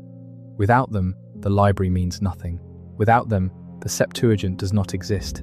Without them, the knowledge that the city contains dies with the papyrus it is written on, which degrades in a generation or two if it is not constantly recopied. The work of the scribe is the work on which everything else rests. Let us walk south now, away from the sea, toward the southern part of the city, toward Lake Mareotis. The lake is the less celebrated harbour of Alexandria, but in terms of the volume of trade that passes through it, it is as important as the great harbour on the sea. The lake connects to the Nile through a series of canals, and through the Nile, it connects to the entire interior of Egypt, to the grain-producing regions of the Delta and the Nile Valley, to the trade routes that run south into Nubia and east toward the Red Sea. Goods that arrive at Alexandria from the east, brought up the Red Sea coast from Arabia and India, are often transferred here, to the lake harbour, and then put on boats that travel through the canals to the interior of Egypt and to cities throughout the ancient world that have river access to the Nile. The lake harbour is busier in some ways than the sea harbour. The boats here are mostly flat-bottomed riverboats, designed for the shallow waters of the Nile and its canals, quite different from the deep-hulled sea-going vessels in the great harbour. There are hundreds of them, moving in and out of the lake's channels in a constant stream, loaded with grain and natron and alum, and linen cloth and pottery, going out and coming in with cedar wood and metals and luxury goods, and the occasional exotic animal destined for the king's menagerie or the amphitheatre. The lake itself is beautiful in the early morning, before the wind picks up. The water is very flat, and the reflection of the sky in it makes it look like a second sky. And the islands in the lake are mirrored in the water so that they appear to float between two blues. There are birds everywhere, herons standing motionless in the shallows, egrets moving in groups of white through the reeds at the lake's edge, kingfishers moving too fast to follow with the eye, and the ibis, the sacred bird of Thoth, the god of wisdom and writing, walking with the particular, deliberate dignity that has given them a place in the religious iconography of this country for 4,000 years. The ibis is appropriate here, near the lake, near the city of libraries and wisdom. Thoth is the scribe of the gods in Egyptian tradition. He records the words of the other gods. He judges the souls of the dead by weighing their hearts against a feather. He invented writing in the Egyptian mythological understanding, which means he invented the possibility of memory, of knowledge that outlasts the person who holds it, of civilization itself. There are temples to Thoth in the interior of Egypt, at a city the Greeks called Hermopolis because they identified Thoth with their own god Hermes. And the identification is not entirely unreasonable, because both gods are associated with communication and cunning and travel between worlds. In Alexandria, the Egyptian and Greek traditions mix constantly at this level, gods finding their Greek equivalents and Greek gods finding their Egyptian ones, the mythologies running together until the line between them is impossible to find.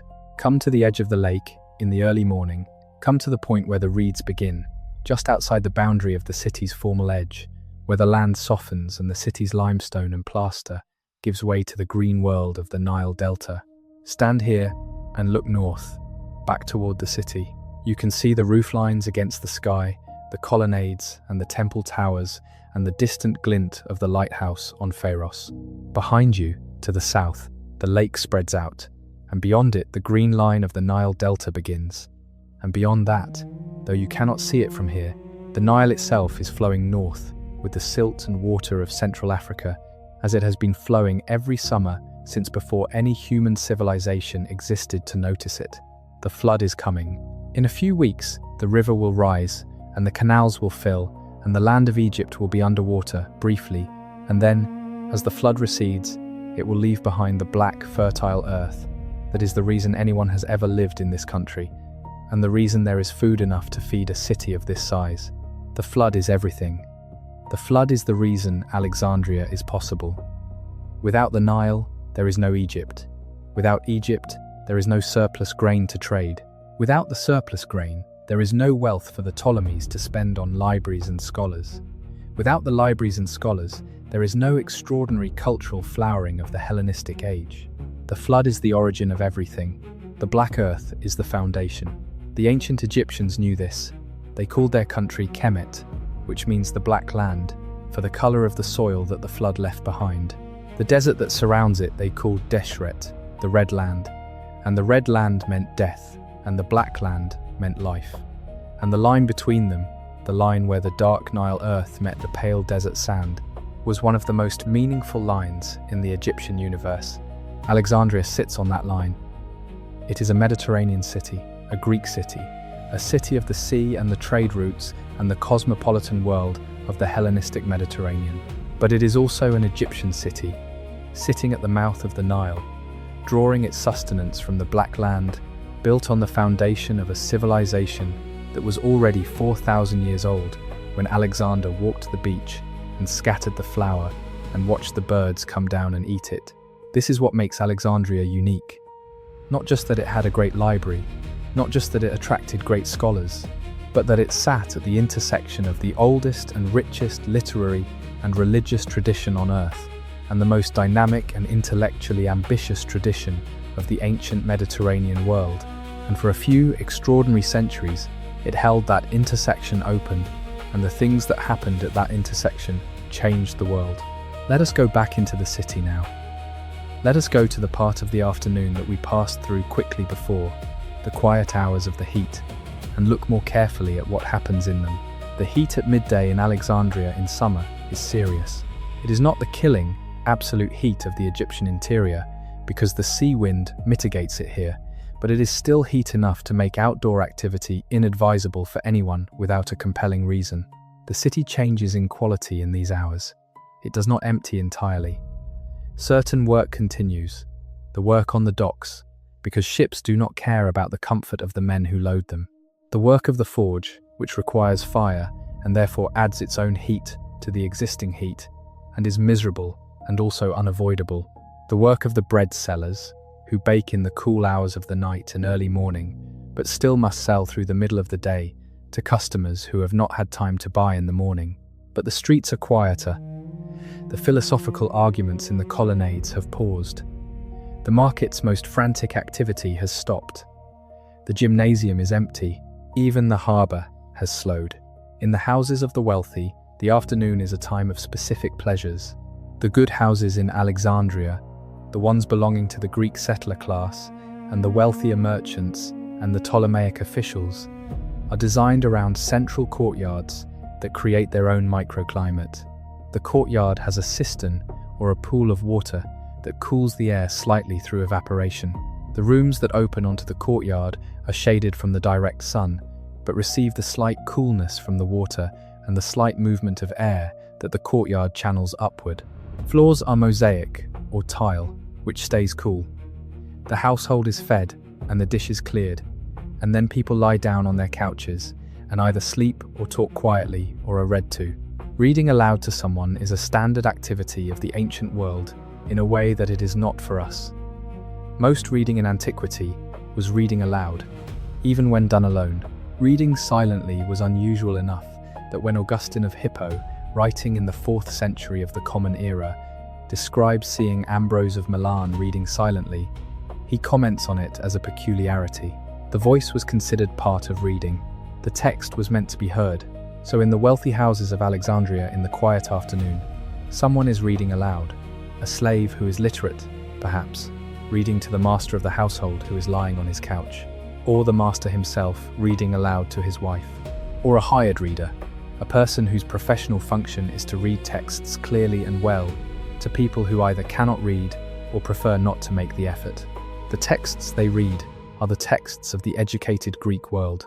Homer, always Homer, because Homer is the foundation of Greek education and the Greek literary imagination, but also Menander, whose comedies about the complications of Athenian bourgeois life translate easily to Alexandrian bourgeois life, because they are about the same things: money, marriage, misunderstanding, the gap between what people say and what they mean, and philosophical texts, read more slowly, with pauses for discussion. And history. Herodotus, whose great work on the wars between Greece and Persia is also a great work of travel writing and ethnography, full of Egypt and Scythia and Persia and all the various peoples of the known world and their peculiar customs. Herodotus wrote about Egypt.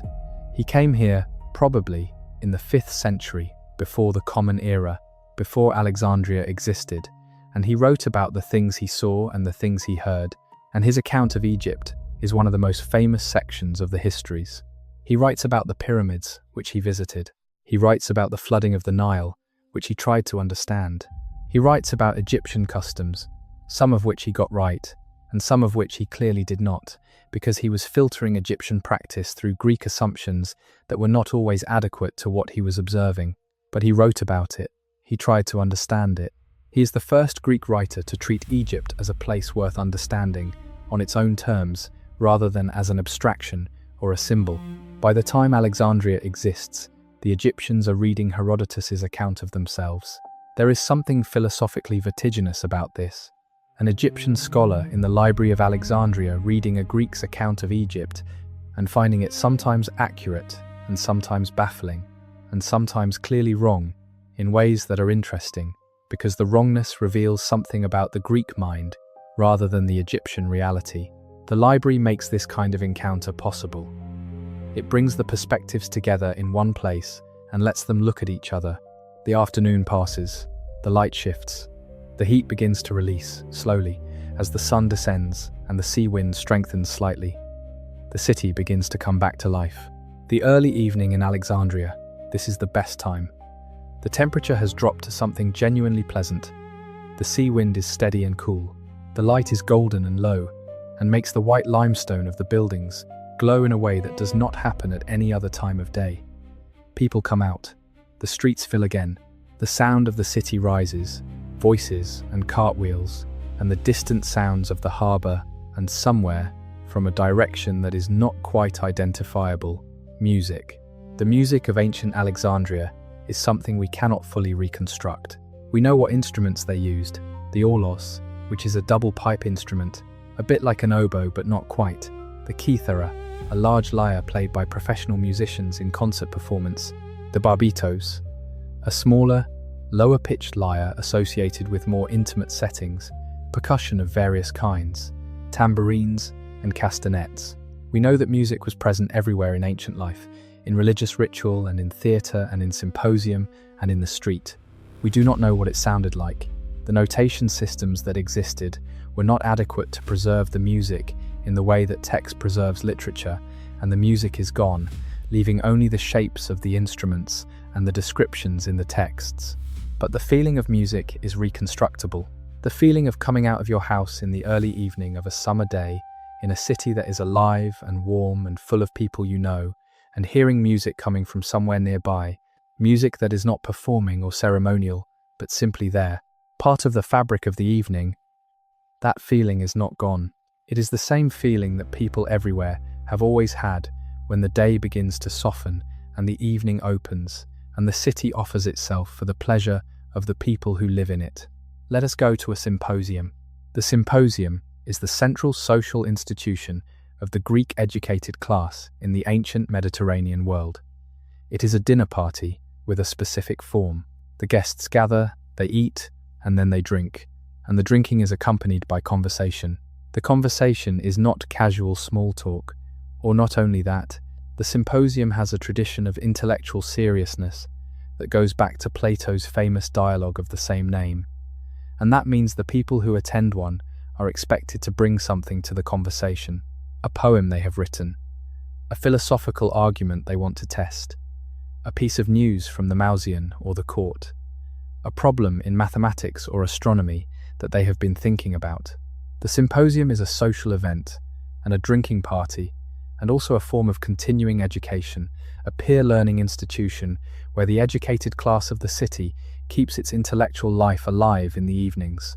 The symposium we are going to tonight is in the house of a Macedonian officer, a man of middle age who has served in the Ptolemaic army, and who has used his connections to move into administrative work, and who has accumulated enough wealth over the course of his career to have a good house in the middle district of the city. His house has the central courtyard and the pool of water and the mosaic floors and the walls painted in the flat, vivid colours that are fashionable in Ptolemaic Alexandria. The dining room is large enough for 9 couches, which is the traditional maximum for a good symposium. The guests tonight are a mixture.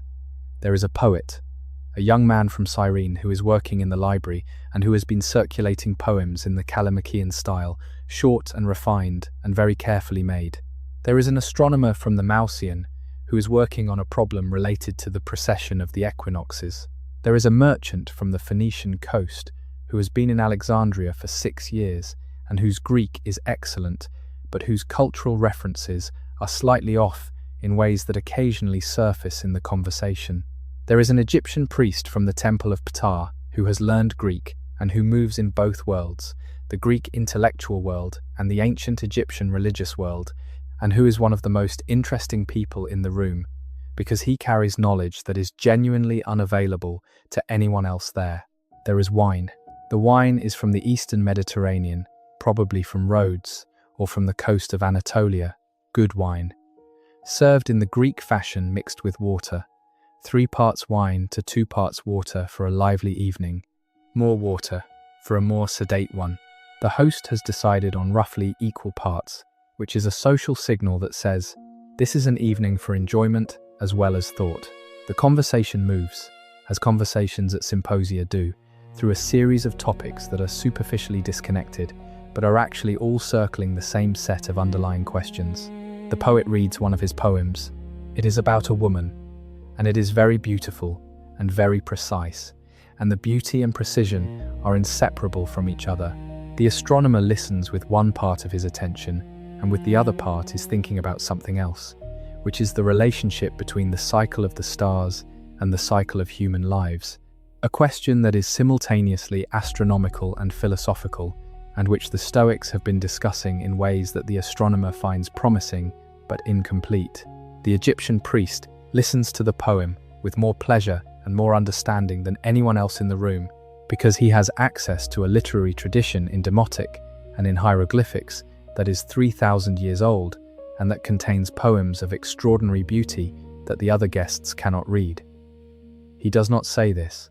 He says something generous and accurate about the poem's use of a particular mythological reference to Isis.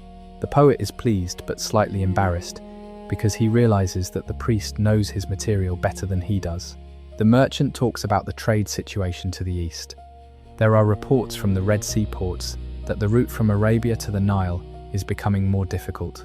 There is some combination of political instability and increased competition from traders using a different route through the Persian Gulf that is making the traditional Egyptian passage more expensive. This is interesting to everyone at the table in different ways. To the host, because his family has investments in Eastern trade.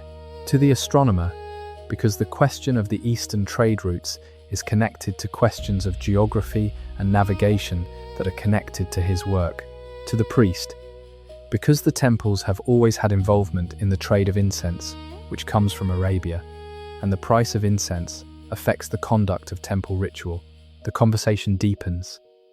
The astronomer says something about Aristarchus and the idea that the earth moves around the sun. There is the expected skepticism. The priest says that the Egyptian religious tradition has no strong position on whether the earth moves, which surprises some of the other guests. He explains that in the Egyptian cosmological system, the key relationships are vertical rather than horizontal. The relationship between the sky and the earth, between the divine and the physical, between the world of the living and the world of the dead. The lateral movement of celestial bodies is interesting but not theologically central. This is a genuinely illuminating observation. The Greek and Egyptian cosmologies have very different orientations, and the difference is not just theological but spatial in the deepest sense. The Greek philosophical tradition, working toward what we now call astronomy and physics, is interested in the relationships between the moving bodies in the sky and in the principles that govern their motion. The Egyptian tradition, working in a different direction, is more interested in the vertical relationship, in the meaning of what is above and below, in the connection between the living and the dead, in the regeneration of the world through ritual. Both of these are serious intellectual projects. Both of them have produced extraordinary achievements. The library contains examples of both. In the library, the Greek mathematical treatises and the Egyptian religious texts sit in adjacent sections. Whether the scholars who use them read across the boundary very often is unclear, but the boundary can be crossed. The priest is here, at this table, in this conversation, crossing it. The wine goes around, more comes. The host gestures to a slave who refills the cups. The light of the oil lamps is warm and unsteady, and makes the painted walls of the room flicker slightly, as if the images on them are about to move. There is a painted garden on the wall behind the host, with birds in the trees and flowers at their feet, and in the lamplight it looks almost real, a garden behind a wall, beckoning. The conversation turns, as conversations at symposia always turn eventually, to the question of the good life. What is it? Is it the philosopher's life of contemplation? The active life of civic participation? The life of pleasure? The life of service to the divine? These questions were old when Plato first organized them, and they will still be unresolved when the last symposium, in the last Greek city of the last Hellenistic kingdom, ends sometime in the first centuries of the Common Era. But they are not less interesting for being old. They are, in some sense, the question that every human life is an attempt to answer. The poet says, the good life is the beautiful one. Not pleasure, not contemplation, but beauty. He means aesthetic beauty, the beauty of the well-made poem, the beauty of the well-understood idea expressed with precision, the beauty that requires both feeling and craft, and that is not possible without both. He is 23 years old, and he believes this with the absolute conviction that 23-year-olds bring to the conclusions they have reached. He will probably not believe it in exactly the same way when he is 40, but right now it is true for him, and the way he says it, carefully, with the same precision he brings to his poems, makes it feel true to the people listening. The astronomer says, the good life is the examined one. He means what Socrates meant, that the life worth living is the one in which you pay attention to what you are doing and why, in which you do not simply repeat the patterns you inherited, but ask whether they are the right patterns. He is in his 50s and has been examining his life for 30 years, and he has found it both more interesting and more uncomfortable than he expected. He recommends it anyway. The priest says, after a pause, that in the Egyptian tradition the good life is the one lived in accordance with Ma'at, which is a concept that requires a long explanation to translate adequately, but which involves justice and truth and balance and the proper ordering of the world. Ma'at is the principle that holds the universe together, that prevents it from collapsing back into the chaos from which it was created. Living in accordance with Ma'at means living honestly, dealing justly with others, fulfilling your obligations to your family and your community and the divine, and at the end of your life having a heart light enough to balance against the feather of Ma'at on the scales of judgment. He says it without embarrassment, in the way that people say things they have believed since childhood and that remain true to them in the face of everything they have learned since. There is a silence after he says this, a respectful silence. Then the conversation moves on, as conversations do, but the word Ma'at stays in the room, the way certain words do, the way certain ideas stay. The evening is getting late. The wine has been going around for some time. The conversation has loosened and become less formal and more funny. The poet has told a story about something that happened in the library that involves a librarian, a manuscript, and a pig, and it is possibly not entirely true, but it is very funny. The astronomer has laughed more than he has laughed in weeks. Even the priest is smiling. This too is Alexandria. This too is what the city is. Not just the library and the lighthouse, and the philosophical encounters, and the trade routes, and the polyglot marketplace. Also this. The late evening in the good room, the lamplight, the laughter, the wine, the conversation that matters, and the conversation that doesn't, the priest and the poet and the astronomer and the merchant, and the soldier who has become an administrator, all of them in the same room, talking. Let them talk. Let the evening go on. Let us step out into the street. The night is full now. The lamplight from the windows makes patterns on the pavement. The sea wind is steady and cool. The stars are out in force, a sky full of them. the Milky Way visible as a band of light across the south. Someone in a building across the street is playing an aulos, just practicing, not performing, the notes coming through the open window and falling into the street and disappearing. Walk north, walk toward the harbour. The harbour, at night, is still alive, with light. The lighthouse on Pharos is the great anchor of it, the pillar of fire that marks the city's edge, visible from the sea for 50 kilometres, telling every ship in the Mediterranean where Alexandria is. Below it, on the water, the riding lights of the anchored ships are reflected in small broken patterns on the surface. At the docks, loading continues under torchlight. The men moving the cargo are working in the amber light, and their shadows are enormous on the stone walls behind them. There is the sound of rope and wood, and the occasional thump of a heavy object being set down, and sometimes voices, not shouting but speaking in the low register of people doing familiar work together. Out on the water, beyond the harbour, a ship is moving. It is coming in from the west, from the direction of Carthage or Rome or somewhere further, and the lighthouse has guided it through the dark, and now it is picking up the harbour lights and beginning the careful navigation into the port. The pilot boat will have gone out to meet it, a small local vessel whose pilot knows every rock and shoal in these waters and who will guide the larger ship safely in. Tomorrow morning the ship will be tied at the dock, and its cargo will be unloaded, and its captain will present himself to the customs officials and pay his duties, and then go looking for a meal and a bath and news of the city, and the cycle will begin again.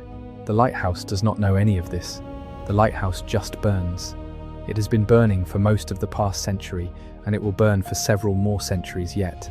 It burns through the reigns of kings, and the deaths of dynasties, and the changing of the world's empires, and the slow transformation of the city around it. It burns because someone keeps carrying oil up the stairs, and someone keeps tending the fire, and someone keeps polishing the mirrors.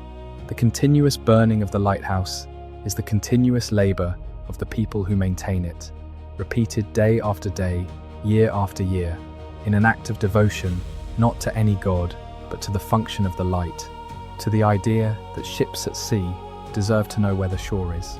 This is what civilization is, in the end. Not the great buildings, not the famous names, not the philosophical achievements, or the astronomical calculations, or the beautiful poems. Those things are the products. The civilization itself is the continuous human effort required to keep the light burning.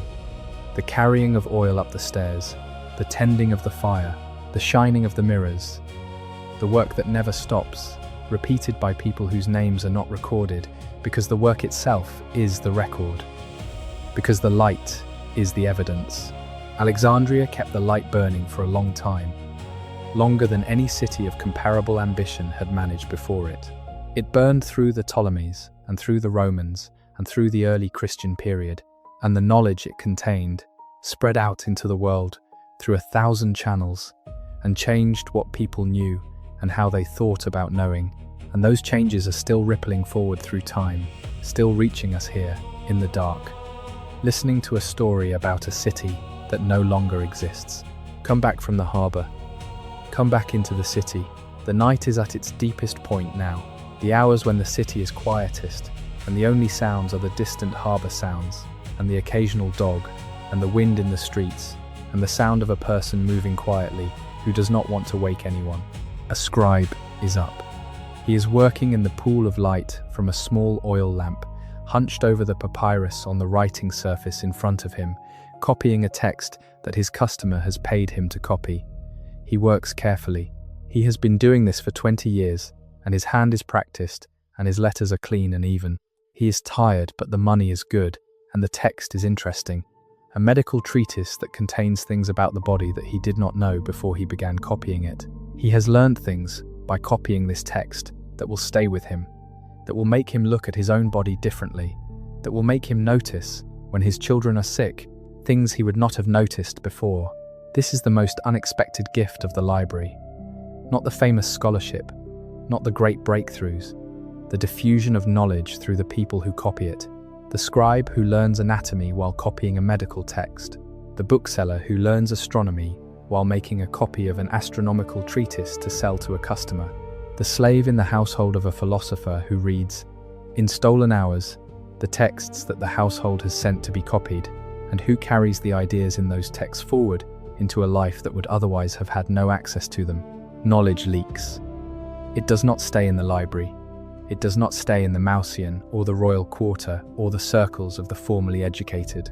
It leaks through every channel that human contact opens, through the conversations of scholars overheard in the market, through the texts that are copied and copied and copied again until the copies are everywhere, through the priest who talks to the poet at the symposium, through the translation of the Hebrew scriptures into Greek, through the woman who teaches the neighborhood children to read, through the old man on the wall who does not know any of this, but who has lived in a city that was saturated with it, and who carries in him, without knowing he carries it, the particular orientation toward the world that a city like Alexandria creates in the people who live there, an orientation toward curiosity, toward the idea that the world is knowable and that knowing it is worth the effort, toward the possibility that people from different traditions can find something to say to each other, toward the value of the text, the written word, the preserved thought, as something worth protecting and copying and reading and arguing about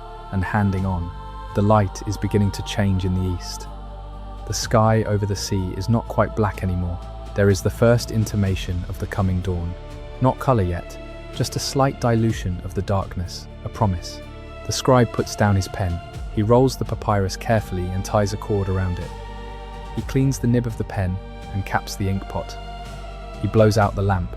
In the darkness that follows the extinguishing of the lamp, which is a deeper darkness than the darkness before it, he sits for a moment and lets his eyes adjust. Then he gets up and goes to the window and looks out at the street.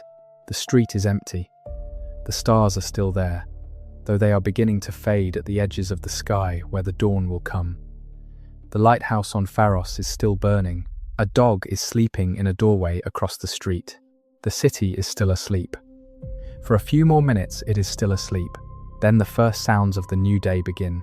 The first donkeys on the streets, the first voices of the bakers, the first birds, the particular sound the sea makes just before sunrise, when the wind changes and the water shifts and the whole Mediterranean seems to take a breath, and Alexandria wakes up.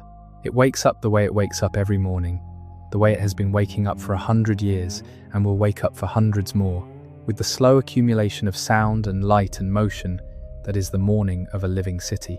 The lighthouse burns. The harbour fills with light. The scholars rise in their quarters in the Mausian. The bread sellers begin to sell. The market opens. The Nile flows north with its black burden of soil from the centre of the continent. The library opens its doors. The readers come. The texts are waiting, rolled and tied, labelled with their syllaboi, shelved in their categories, patient as stone. Someone unrolls a scroll. The light of Alexandria falls on the papyrus. The words are there, waiting to be read. The hand of the writer who made these marks has been dust for 200 years. The words are still here. This is what the library was for. This is what it achieved, in the end. Not total knowledge, not the complete collection of everything ever thought or written, but the insistence that thought was worth preserving. That the words a dead person wrote in another century mattered enough to copy carefully and store carefully and guard carefully and hand on. That the past is not gone, that it can be recovered. That the reaching backward through time to find what was known and thought and felt and written is not a luxury, but a necessity. That without it we are each of us alone at the beginning of everything, starting over with every generation, never accumulating, never building on what came before. The library said, "You do not have to start over. What was known can be known again. What was lost can be found. The light that went out in one century can be relit in another if someone saved the flame. The lighthouse on Pharos saves the ships from the rocks. The library of Alexandria saves the ideas from the dark. They are the same gesture, the same insistence that things of value deserve to be kept." And now it is morning. Full morning. The sun is up, and the light is on the sea, and the city is alive, and the scholars are reading, and the merchants are trading, and the bakers are selling, and the children are going to their lessons, and the old man is sitting on the wall, watching the street, and the ships are moving in and out of the harbour, and the Nile is flowing, and the ibis are wading in the shallows of Lake Mariotis, and the lighthouse fire is invisible in the daylight, because the sun is brighter, but it is there. It is always there. This is Alexandria. This was Alexandria. It is still here, in the way that ideas are still here. In the geometry you learned in school, in the word alphabet, which comes from the first two letters of the Greek alphabet, alpha and beta, which is the same system that Callimachus used to organize the library's catalogue, in the translation of the Hebrew scriptures that shaped the vocabulary of Western religion for 2,000 years, in the astronomical calculations that mapped the heavens and made navigation possible and eventually put human beings in orbit around the Earth, that Eratosthenes measured from a stick and a shadow in a courtyard in this city, in the dream of a place where anyone can come and find out what is known, where the knowledge accumulated by all the people who came before is organized and preserved and made available, where the past is not dead, where it is waiting, patient, in its scrolls and its databases and its servers for someone to come and read it. You are reading it now, or listening to it, or falling asleep to it, and the light from the ancient lighthouse is still reaching you, crossed with 2,000 years of distance, but not gone. Not gone. Sleep well. You have been to Alexandria. The scholars are at their work. The lighthouse is burning. The city is alive. And tomorrow, the library opens again. But the night is long, and we have more to see. Let us stay a little longer. Let us go deeper into Alexandria, into the parts of it we have not yet visited, into the texture of it, the weave of lives that makes a city something more than its monuments. There is a neighborhood we have not been to yet. It is in the western part of the city, in the area that was once the Egyptian settlement of Rakotis, before Alexandria grew up around it. This part of the city is different from the eastern districts, near the royal quarter and the harbour. The streets are older here in feeling, if not in actual age, because the Ptolemaic planners built the city on a grid, and the grid applies here too. But the people who live in these streets have made them their own in a way that supersedes the grid. The walls have niches for small statues of Bez, the Egyptian protective deity, a squat, fierce figure who guards the household from evil. The shrines to Isis at the street corners have offerings of food and oil that are renewed daily. The language you hear most often here is Demotic, with Greek appearing where business or interaction with the administration requires it. The great building of this district is the Serapeum, the Temple of Serapis, which sits on its artificial hill and dominates the western skyline the way the lighthouse dominates the northern one. The Serapeum is not just a temple, it is a complex, a precinct enclosed by a wall, containing the main temple and a series of subsidiary buildings that serve various functions. There are rooms used for the incubation of healing dreams, where the sick come to sleep and hope that Serapis will appear to them in the night and tell them how to recover. There are the offices of the priests who administer the complex and manage its finances and oversee the various rituals. There are storage rooms for the quantities of incense and oil and food and other materials that temple ritual requires. And there is, in the Serapeum complex, a subsidiary library, a collection of books that is sometimes called the daughter library of the Great Library, which supplements and in some respects duplicates the collection in the Mausian. The Serapeum library is smaller than the Great Library, but it is important because it is accessible to a somewhat broader population. The Great Library in the Royal Quarter is primarily for the scholars of the Mausian, the officially appointed researchers and educators who are there as guests of the king. The Serapeum library is associated with a temple complex that is open to the public, and its collection, while more limited, is available to a wider range of people, including those who have enough Greek to use the texts and enough standing to be admitted to the precinct. Come to the Serapeum in the afternoon. Come through the gate at the base of the hill and walk up the great ramp of steps to the temple precinct above. The steps are wide and shallow, and they rise through a series of terraces before reaching the main level where the temple stands. From the top of the ramp, you can see the whole city laid out to the north and east, the grid of its streets, the blue flash of the harbour, the lighthouse on its island, and to the south, the flat shimmer of Lake Mariotis. The temple itself is impressive in the way that temples in the ancient world are impressive, not primarily through beauty in the modern aesthetic sense, but through scale and the particular kind of authority that very large stone buildings communicate. The columns are enormous.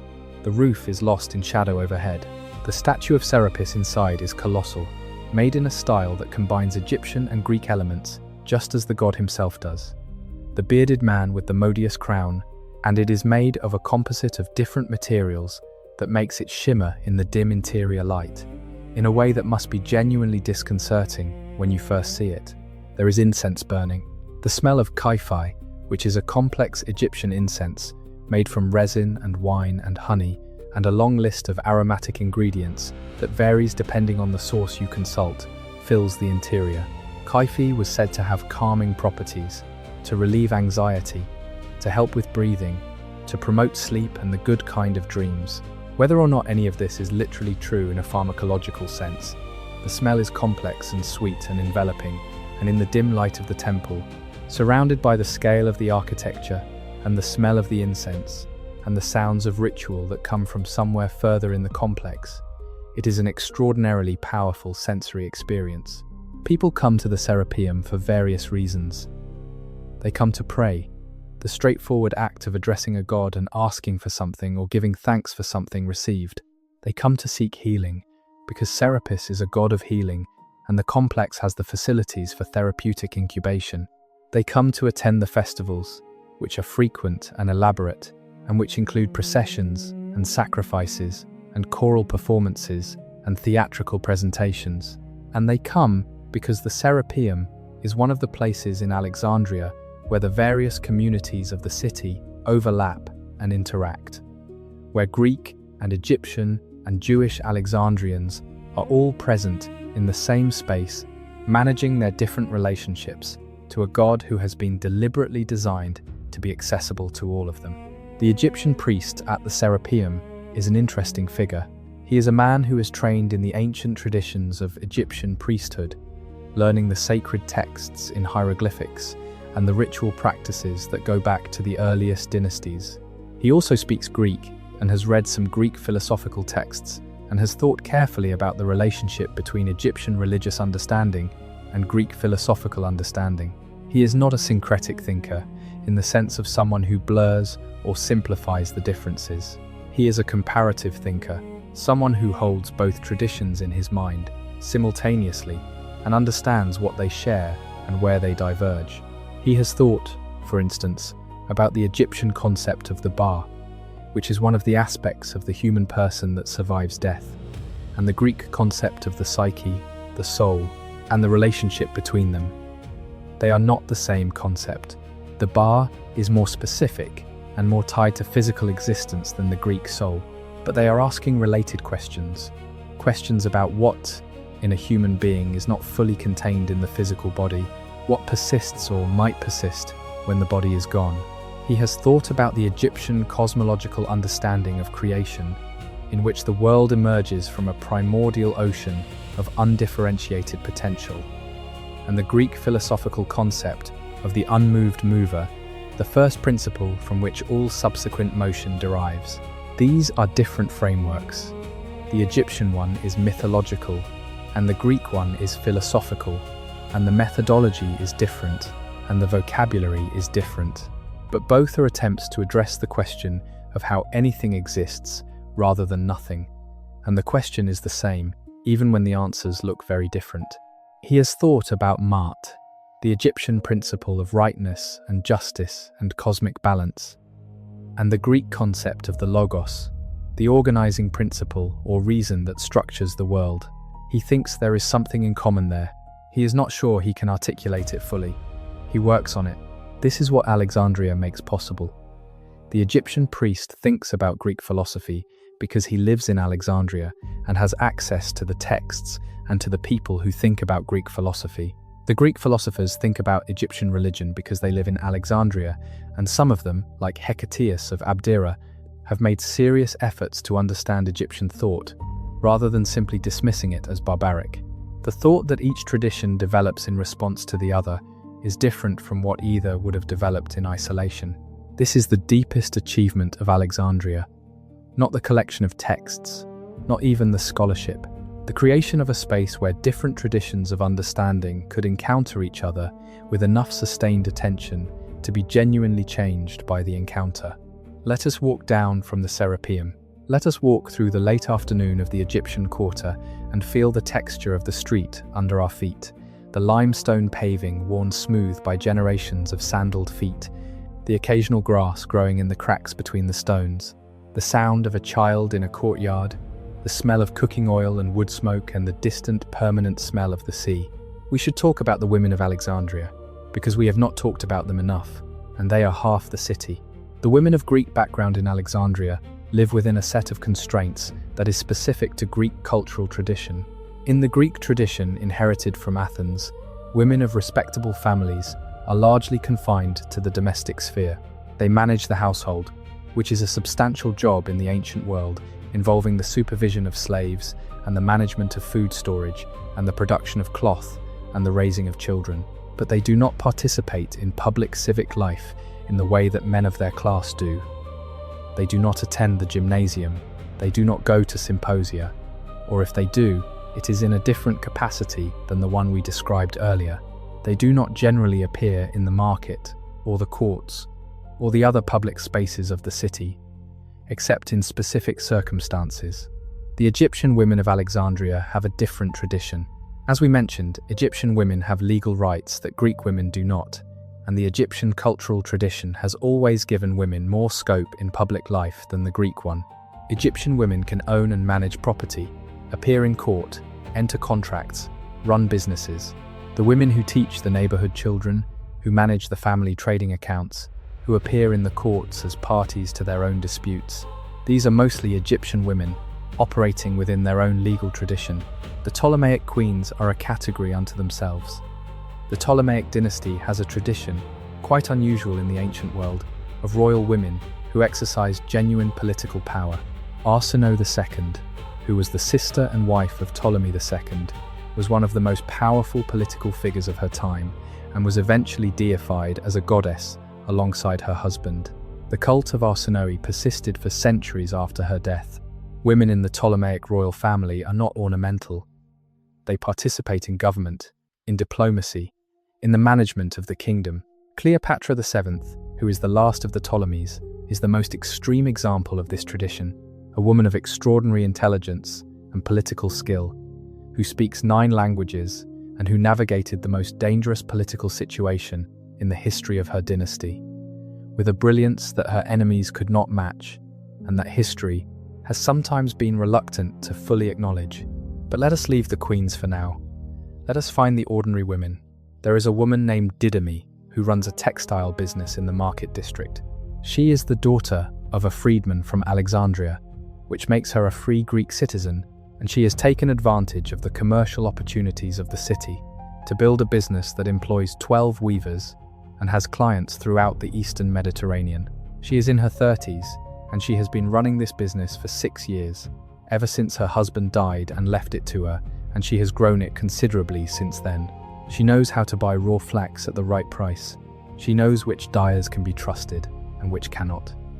She knows her clients' tastes, and she knows which markets are expanding and which are contracting. She is not in the historical record. We are constructing her from what we know about textile businesses in Ptolemaic Egypt, which are documented in the papyri, and from what we know about women's economic activity in this period, which the papyri also document in fragments and in traces. She existed in some form. The business she ran existed. The decisions she made existed. The letters she wrote to clients in Antioch and Rhodes about delivery schedules and payment terms, some version of those letters existed. We do not have them. We have other letters from other women about other transactions, and they tell us that women like Didyme were real. In the evening, after the day's business is done, she sits in the courtyard of her house, which is her business premises as well, and she reviews the accounts. The accounts are kept on papyrus, in the administrative Greek that is the language of commerce in Ptolemaic Alexandria, even for people whose first language is something else.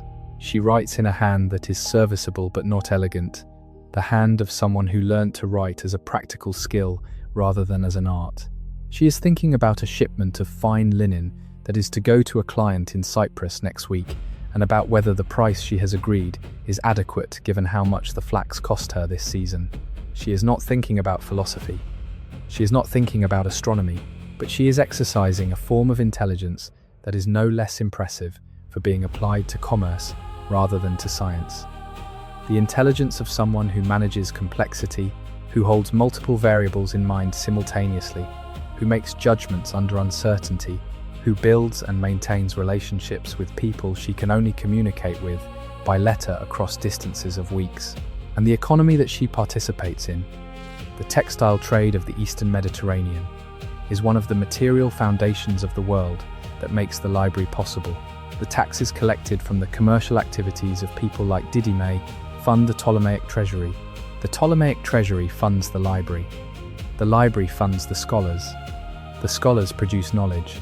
The knowledge is copied and transmitted, and eventually, 2,000 years later, helps to build the world we live in. The woman reviewing her accounts in the courtyard is part of that chain. She is not usually included in the story of Alexandria, but she should be. Let us walk further. It is evening again, or still evening, or evening once more, because in a story about a city, we can visit it in its evening as many times as we need to. Let us walk through the evening city with no particular destination, following the streets wherever they go, letting the city show itself to us. This street is more crowded than the last one. There is a celebration of some kind happening in one of the buildings, music coming through the open door and firelight visible in the courtyard, and people are gathered in the street outside the door in the way that people gather when something festive is happening, and they are not invited inside, but they are close enough to feel the warmth of it. A wedding, perhaps, or the celebration of a birth, or one of the Egyptian religious festivals that punctuate the year with their particular combination of piety and festivity. The festivals of Alexandria are numerous and various, because the city has numerous and various communities, each with their own calendar of sacred occasions. The Greek community celebrates the Ptolemaic, the grand festival established by Ptolemy II in honor of his deified parents, with athletic and artistic competitions and processions that reportedly involved enormous spectacles of wealth and power, tableaus of gold and silver, and precious stones carried through the streets on elaborate floats, a display of Ptolemaic abundance that was meant to impress the ambassadors from other kingdoms who were invited to attend. The Egyptian community celebrates the festivals of their ancient gods, the festivals of Osiris and Isis, which involve elaborate ritual reenactments of the myth of Osiris's death and resurrection, the festivals of Hathor, the goddess of love and music, which are notoriously joyful, the festival of the flooding of the Nile, which is essentially a celebration of survival, of the annual miracle that makes Egypt possible.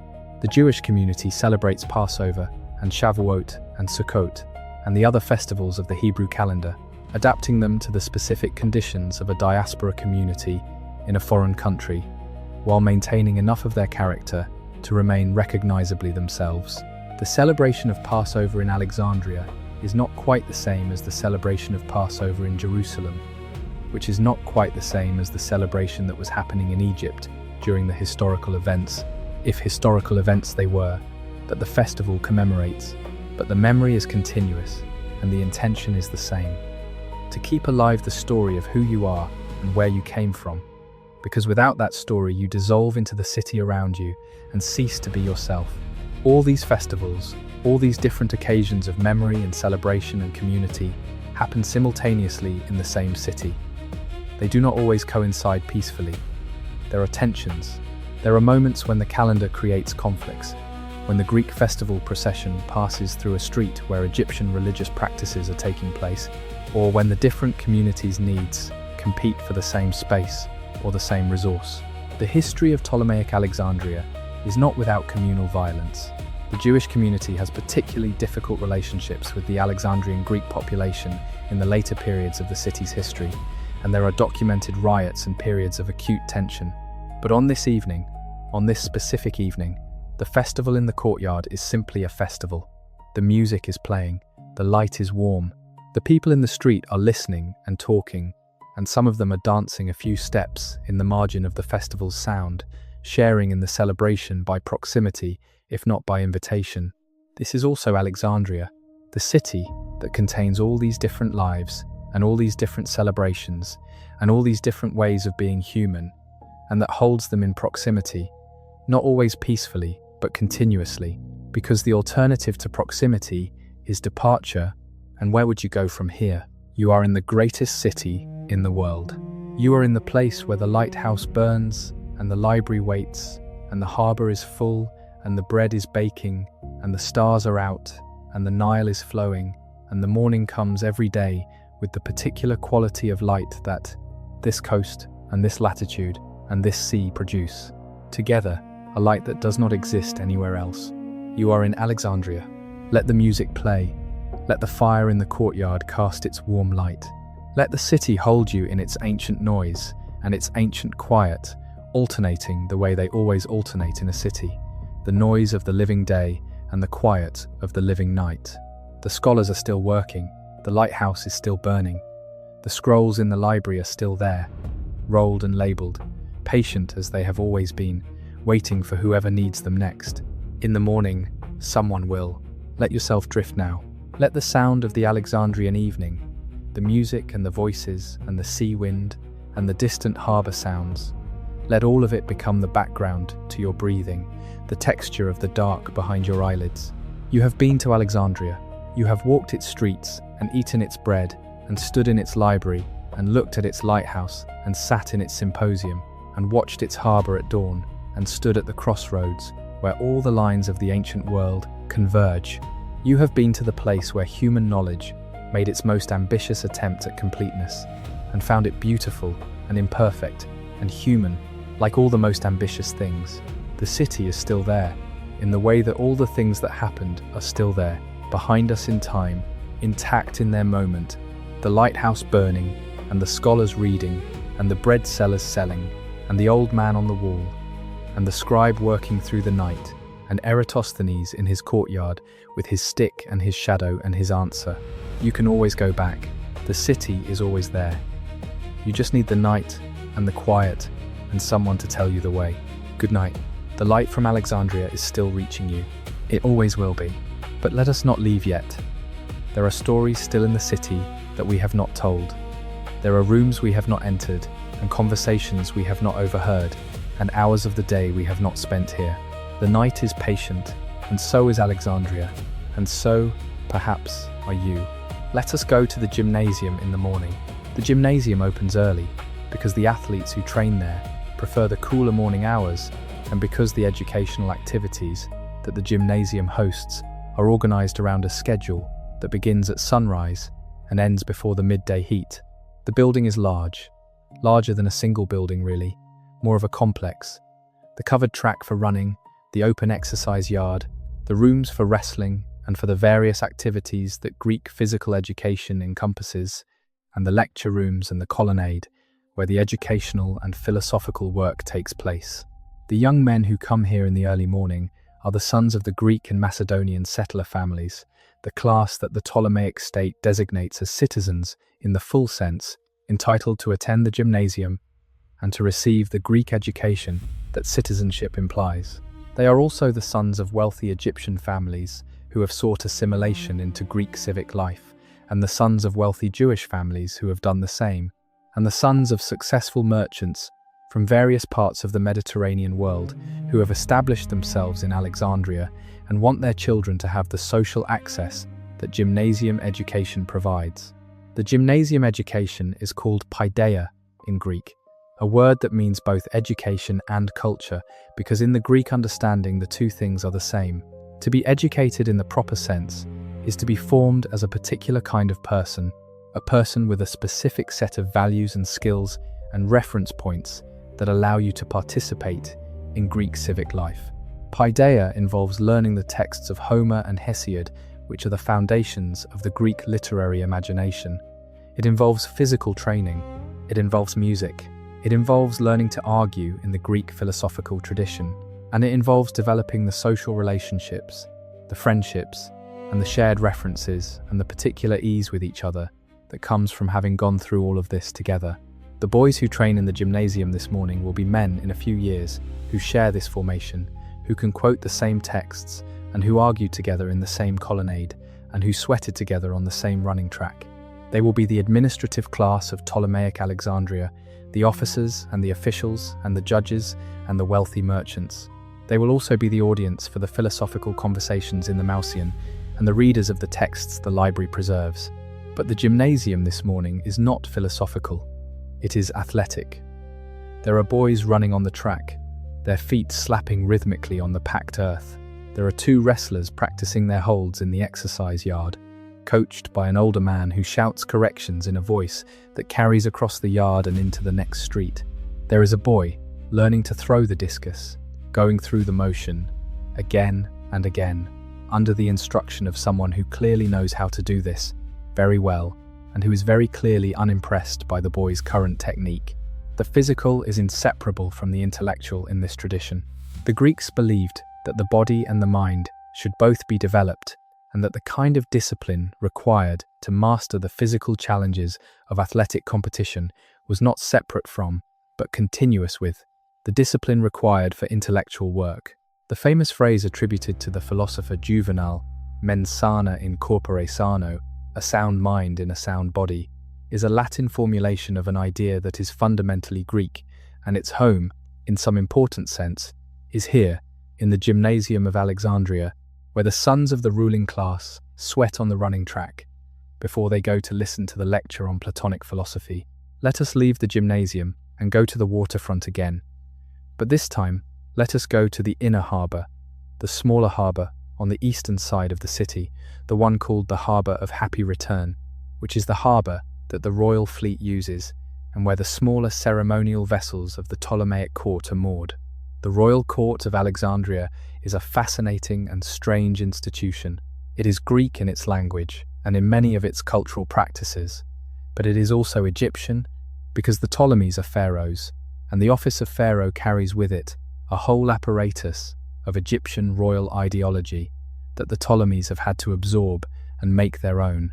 The result is a court that is simultaneously Macedonian Greek in feel and ancient Egyptian in function, where the king appears in Greek-style images in the Mausoleum and the library, but appears in pharaonic regalia on the walls of the Egyptian temples, where the royal family participates in Greek symposia and athletic competitions, and also in the ancient rituals of Egyptian kingship that are not Greek at all.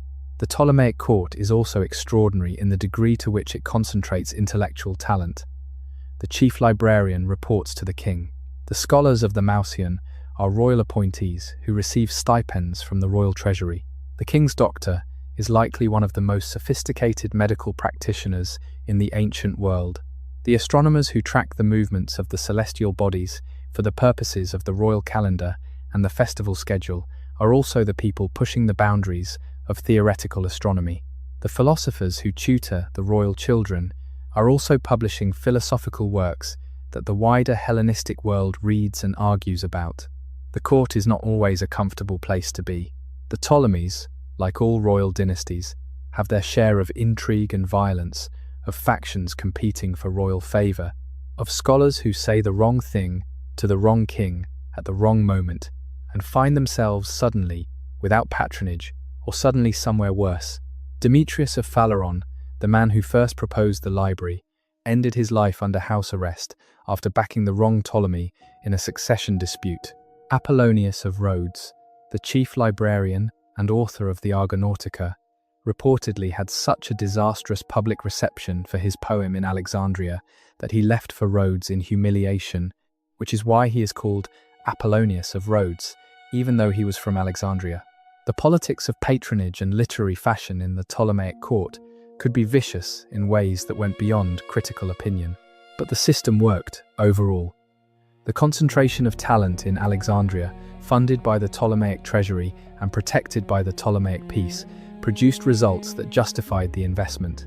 The scholars argued among themselves and sometimes defeated each other in court politics, and occasionally had to move to other cities in difficult periods. But the institution persisted, and the work continued, and the texts were copied, and the observations were made, and the calculations were calculated, and the knowledge accumulated. This is how things get done, in the ancient world and in ours, imperfectly, by people who are sometimes brilliant, and sometimes petty, and always human, in institutions that are simultaneously enablers and constraints, funded by money whose origins are never entirely clean, in cities that are complex and contradictory and alive. Let us find one more person before we let the night end. There is a man at the edge of the city, near the eastern gate, who does not have a fixed address.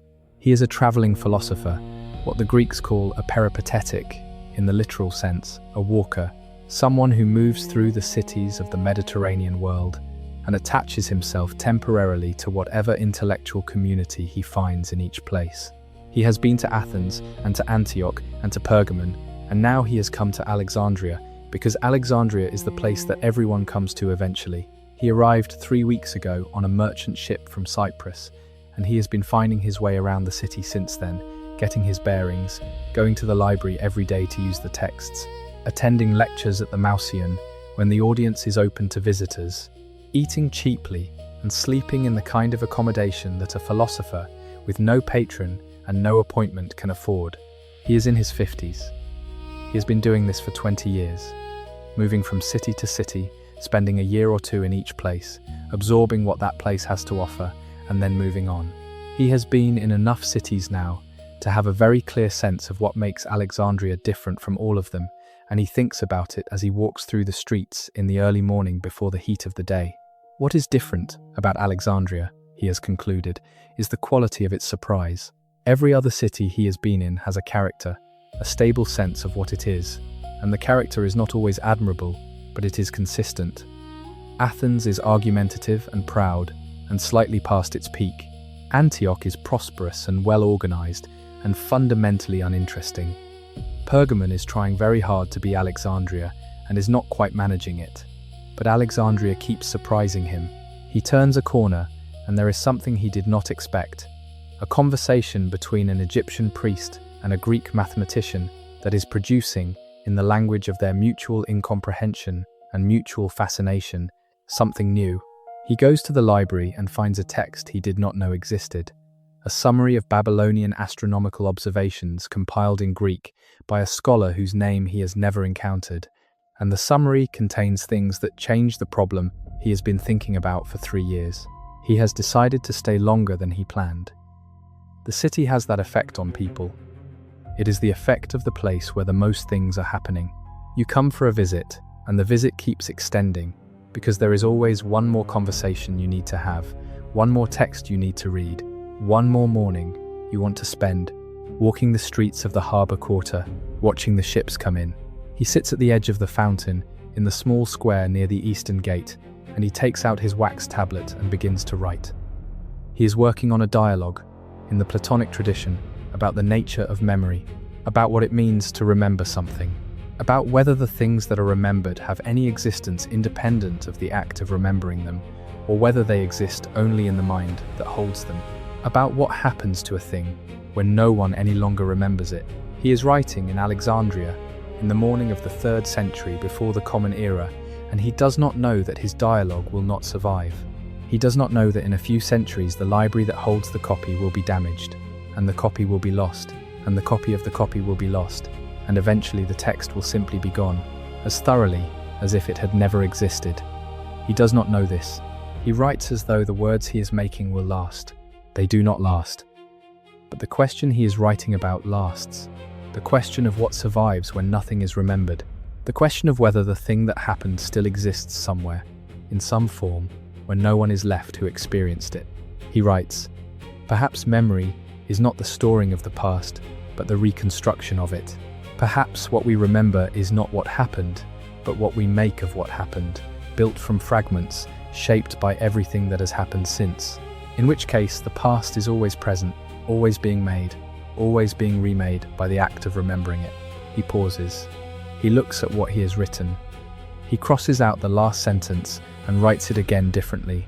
He is in Alexandria. The morning light is on the fountain. The city is waking up around him. The lighthouse is burning on its island in the harbour. The library is opening its doors. The past is present.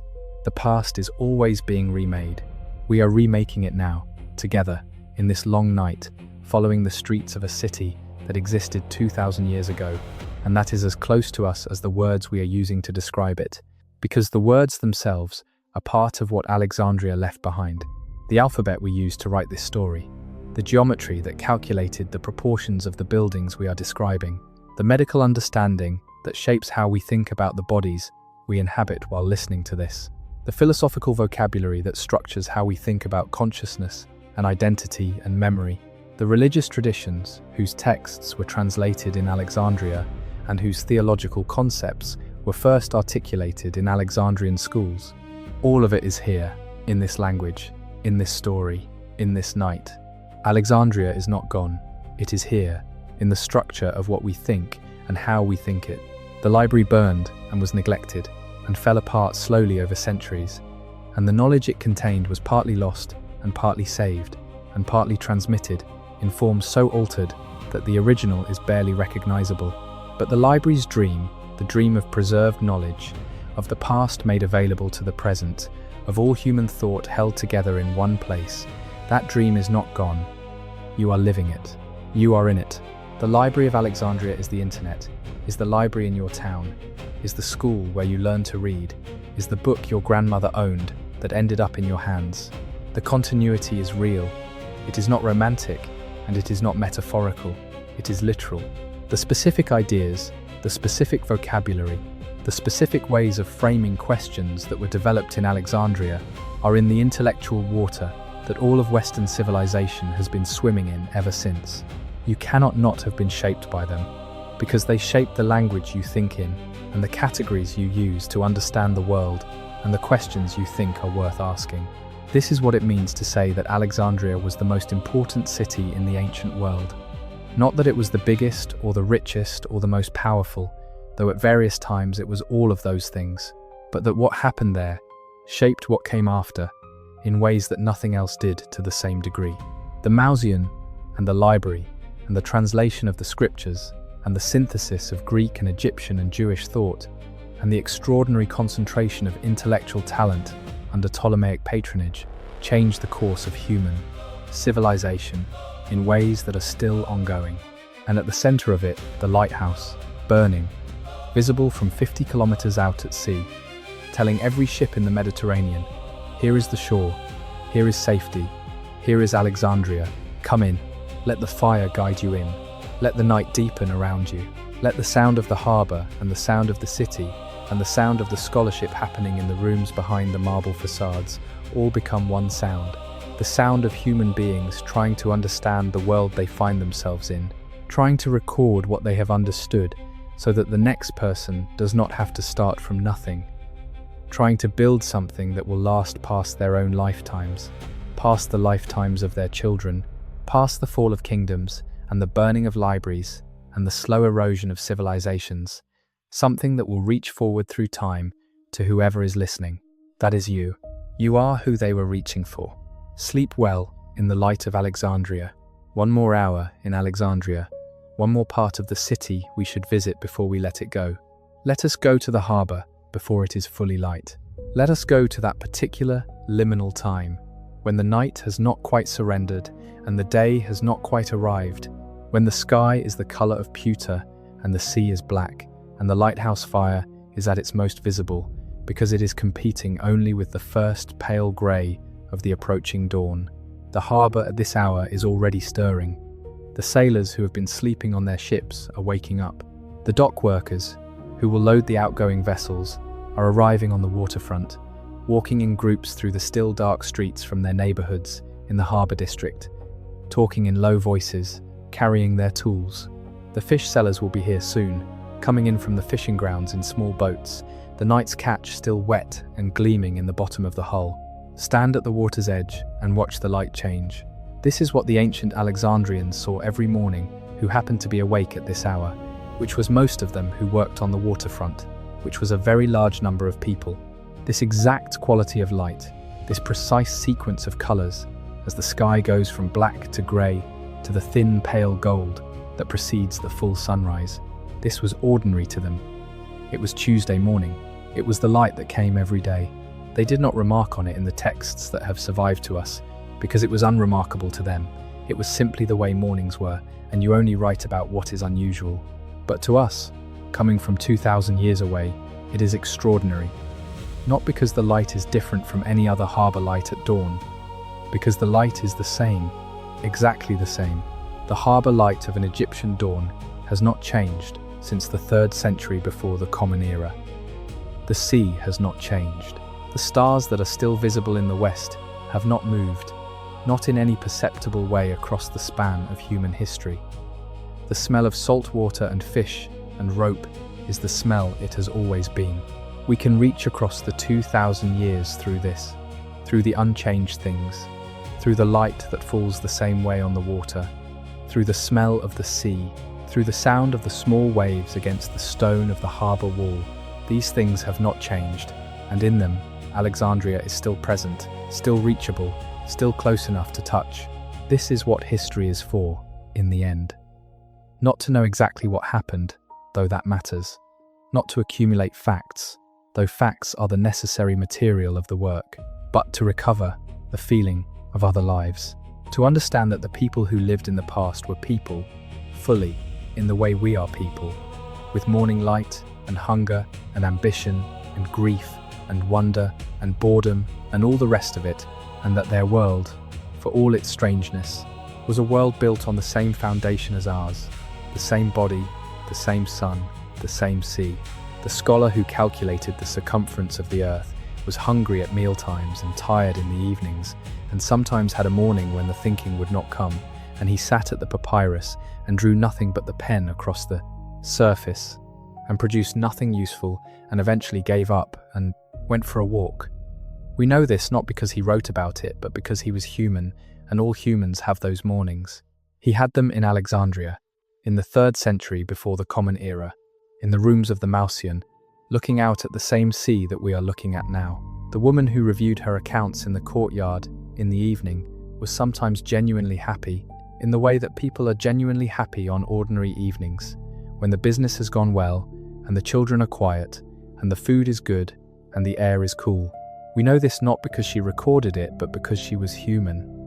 She had those evenings in Alexandria, in the rooms above her workshop, in the courtyards of her life.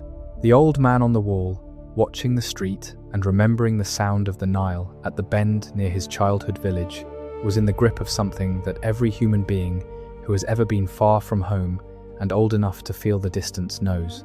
The feeling has no name adequate to it. It is the feeling of time and distance compressed into a sensation that is partly grief and partly something that is not quite grief but lives near it. He felt it in Alexandria, on this street, on this morning. They are all here, in the sense that all the people who lived in this city and all the things they did and felt and thought and made are here, encoded in the light and the stone and the water and the words that have come down to us, waiting to be remembered. And now you have remembered them. In the long night we have spent here, walking the streets of a city that no longer exists in its ancient form, we have remembered them. The scholar and the scribe and the merchant woman and the old man on the wall and the priest and the poet and the dock workers and the fish sellers and the slaves and the sailors and all the unnamed, unrecorded millions of ordinary people who made the extraordinary city possible by the daily work of their ordinary lives. They lived, they mattered. The city they built and inhabited and maintained and transformed was the most important city in the ancient world for several extraordinary centuries, and the trace of what happened there is still in the world, in the ideas we use, and the questions we ask, and the texts we read, and the way we think about what knowledge is and what it is for. The lighthouse is gone, the library is gone. Most of the ancient city is buried under the modern one, but the light that the lighthouse cast is still travelling outward through the universe at the speed of light, getting fainter and fainter across the vast distances of space. And somewhere impossibly far from here, the photons of a fire that burned in Alexandria 2,000 years ago are still moving, still carrying the light forward. The light never stops. It just gets further away. Let that be the last thing you take with you into sleep tonight. The light from Alexandria, still travelling, still going, still carrying forward across the dark. Good night, and thank you, as always, for spending this night in the past with me. The city was real. The people were real. The light was real. It still is. Sleep well in the light of the ancient lighthouse. In the light of Alexandria, there is something else to say about Alexandria. Something that we have circled around all night but not quite stated directly.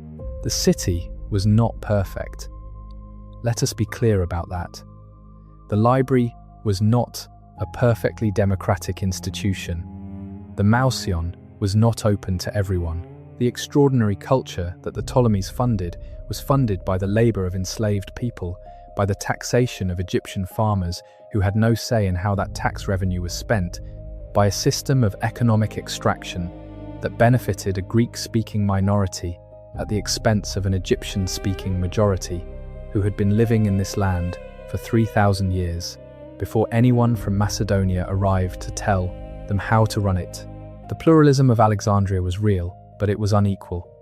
The different communities coexisted, but they did not coexist on equal terms. The Jews had their quarter and their council, but they were also subject to periodic discrimination, and worse. The Egyptians maintained their culture and their religion, but they were governed by people who were not Egyptian and who had not asked for their consent.